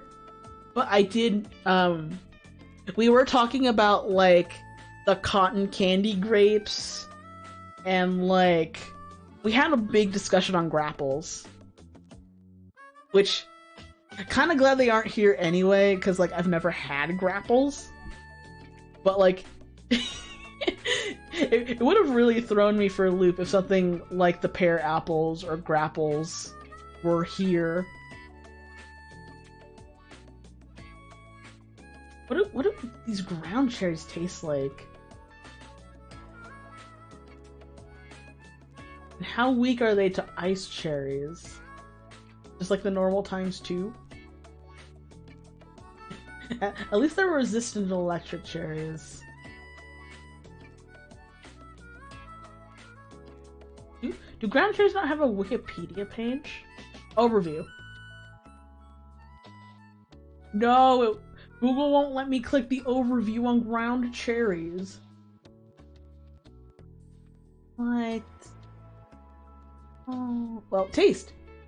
Ground cherries taste slightly sweet and tropical, with a texture that's somewhere between a tomato and a grape. Interesting. Huh. Lantern cherries.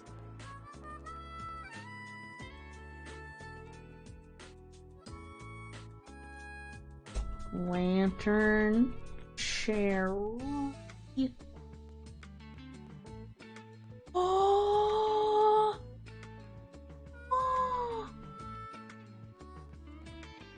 Oh my gosh!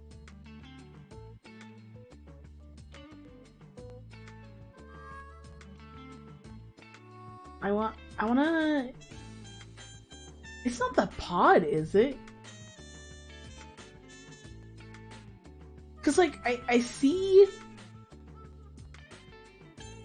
stuff like this, and it looks like it's like a pod, like there'd be like the fruit inside. But also I'm seeing stuff like this, which is like oh my god, this image is so big. No. No. No.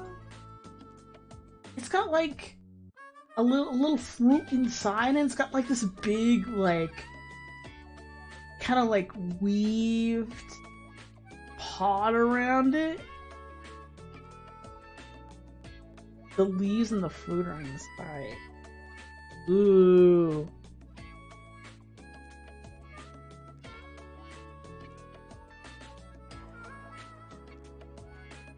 They're so pretty. I wanna see.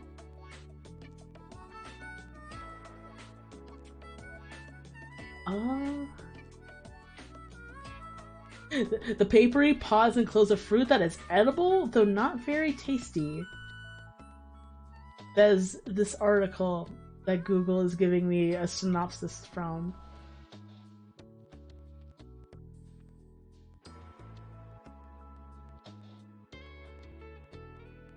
Also known as the winter cherry. Oh, it's a nightshade! Interesting! That's really surprising to, hear anything from the nightshade family is edible. Oh, that rules actually. Their Wikipedia says there's like a little bit on like their chemical use, which actually does kind of make sense more.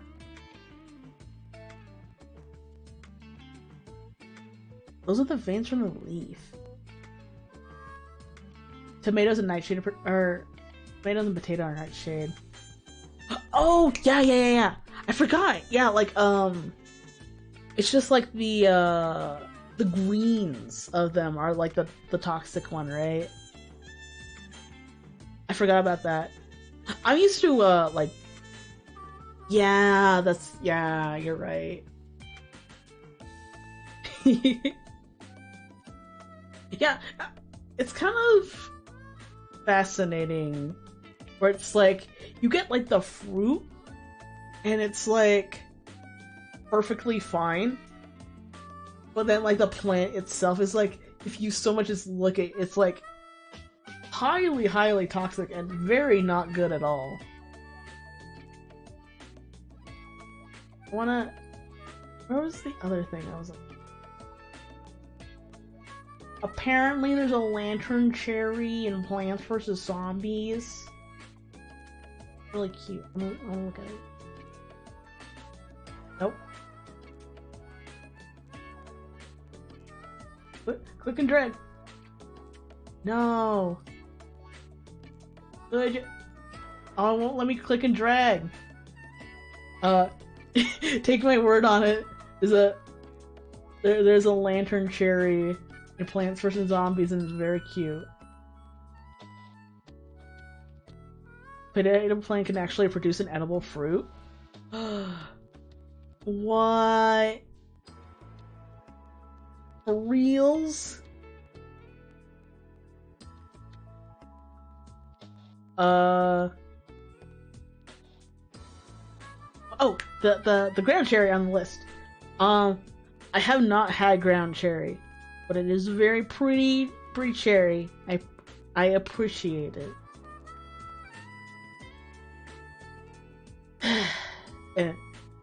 And now we get to kumquats. I actually did want to save kumquat for last because kumquats are not just my least favorite fruit, but also one of the worst edible things I've ever eaten in my whole life. I'm very not picky with my food, and kumquats are one of the few things I've actually been like, okay, I cannot eat this, and I have spat them out. They're bad. They're really bad. They're very bitter. I do not like them.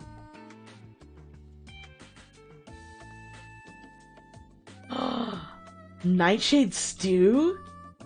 Ooh, that sounds super cool. Oh. I've been making a whole list of like fun foods that people have suggested, and I am writing that down.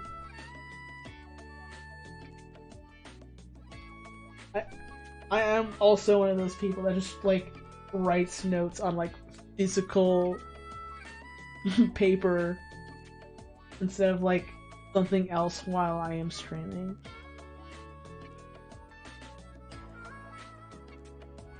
Asian pears? Yeah. Are the pear apples and Asian pears the same thing? Because I thought there was like different like pear apples. Because I mean, I have had Asian pears and I've been like, yeah, the same thing. Okay. So I have apparently had them and they're just kind of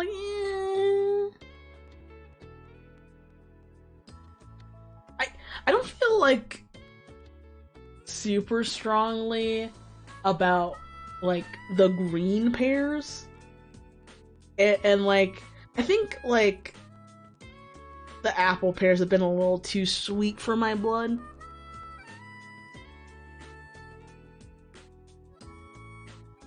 I had kumquat once or twice. An extended family member was growing them and made like a really nice chutney with it. You know what? I could see like kumquats being a really good like chutney or like chunky sauce. Maybe even something like a little more savory, actually. But like I remember my mom was like, yeah, I like kumquats. I got like a little sampling bowl of them, and she showed me how to like, you know, like peel off the skin and kind of eat it, and I was just like, ugh, it's way too bitter, way too gross. I think it's one of the few times I actually went like a tui on like a food, and I kind of just went like, boom, and I like shot it out, and it was like, that was bad. I didn't like it. And my mom was just like, oh, dang. But yeah, like, see, kumquat is the thing I was going to put in D as like my, oh yeah, this is the worst fruit to me, the Maple Magic. Then I was like, I think coconut and blood orange I think are like perfect as the D, so what I'm going to do, add a row below, make it blue, name it F with a period. Kumquat goes there. Fuck you, kumquat.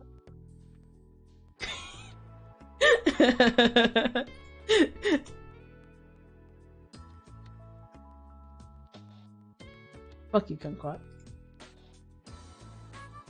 Alright, so that F for fruit. I think F for fuck you, kumquat's more appropriate. I think. Anyway, that is the whole list. That's the whole fruits. That's all of the food. I'm gonna save it.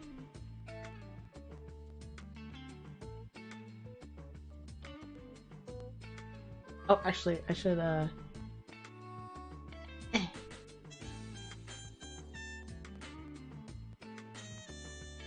Them tab away. You don't see what's on my, in my saved images. It only took 4 hours to sort fruit. That's just how tier list Thursday be. I'm like, you know, we could do a couple of tier lists in one stream, I guess.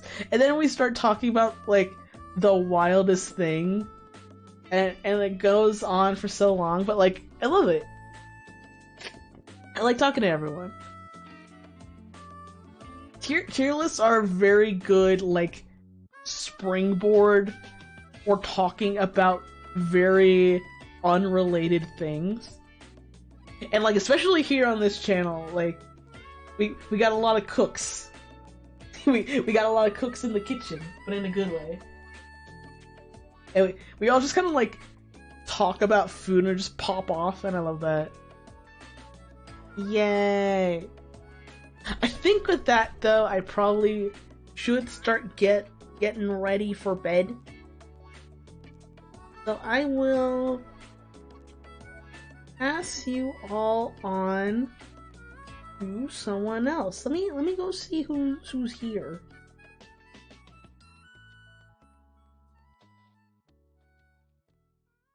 Ah.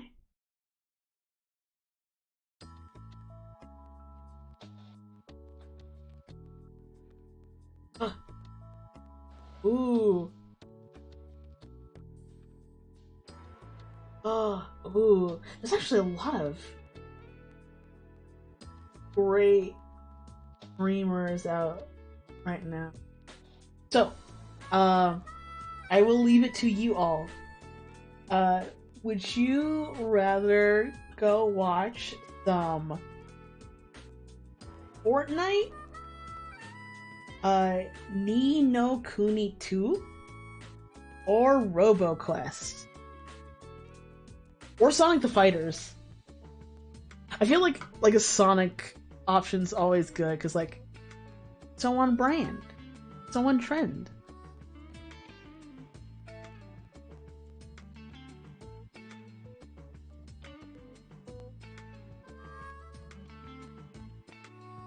Oh, Boingo's playing Minecraft too. RoboQuest. Yeah! Awesome. Alright. In that case... Yeah! Thank you for hanging out, Darcy. It's always good to have you. Eh. I do have to write down one last thing before we go raid. Queen L key. You know what? I should. What?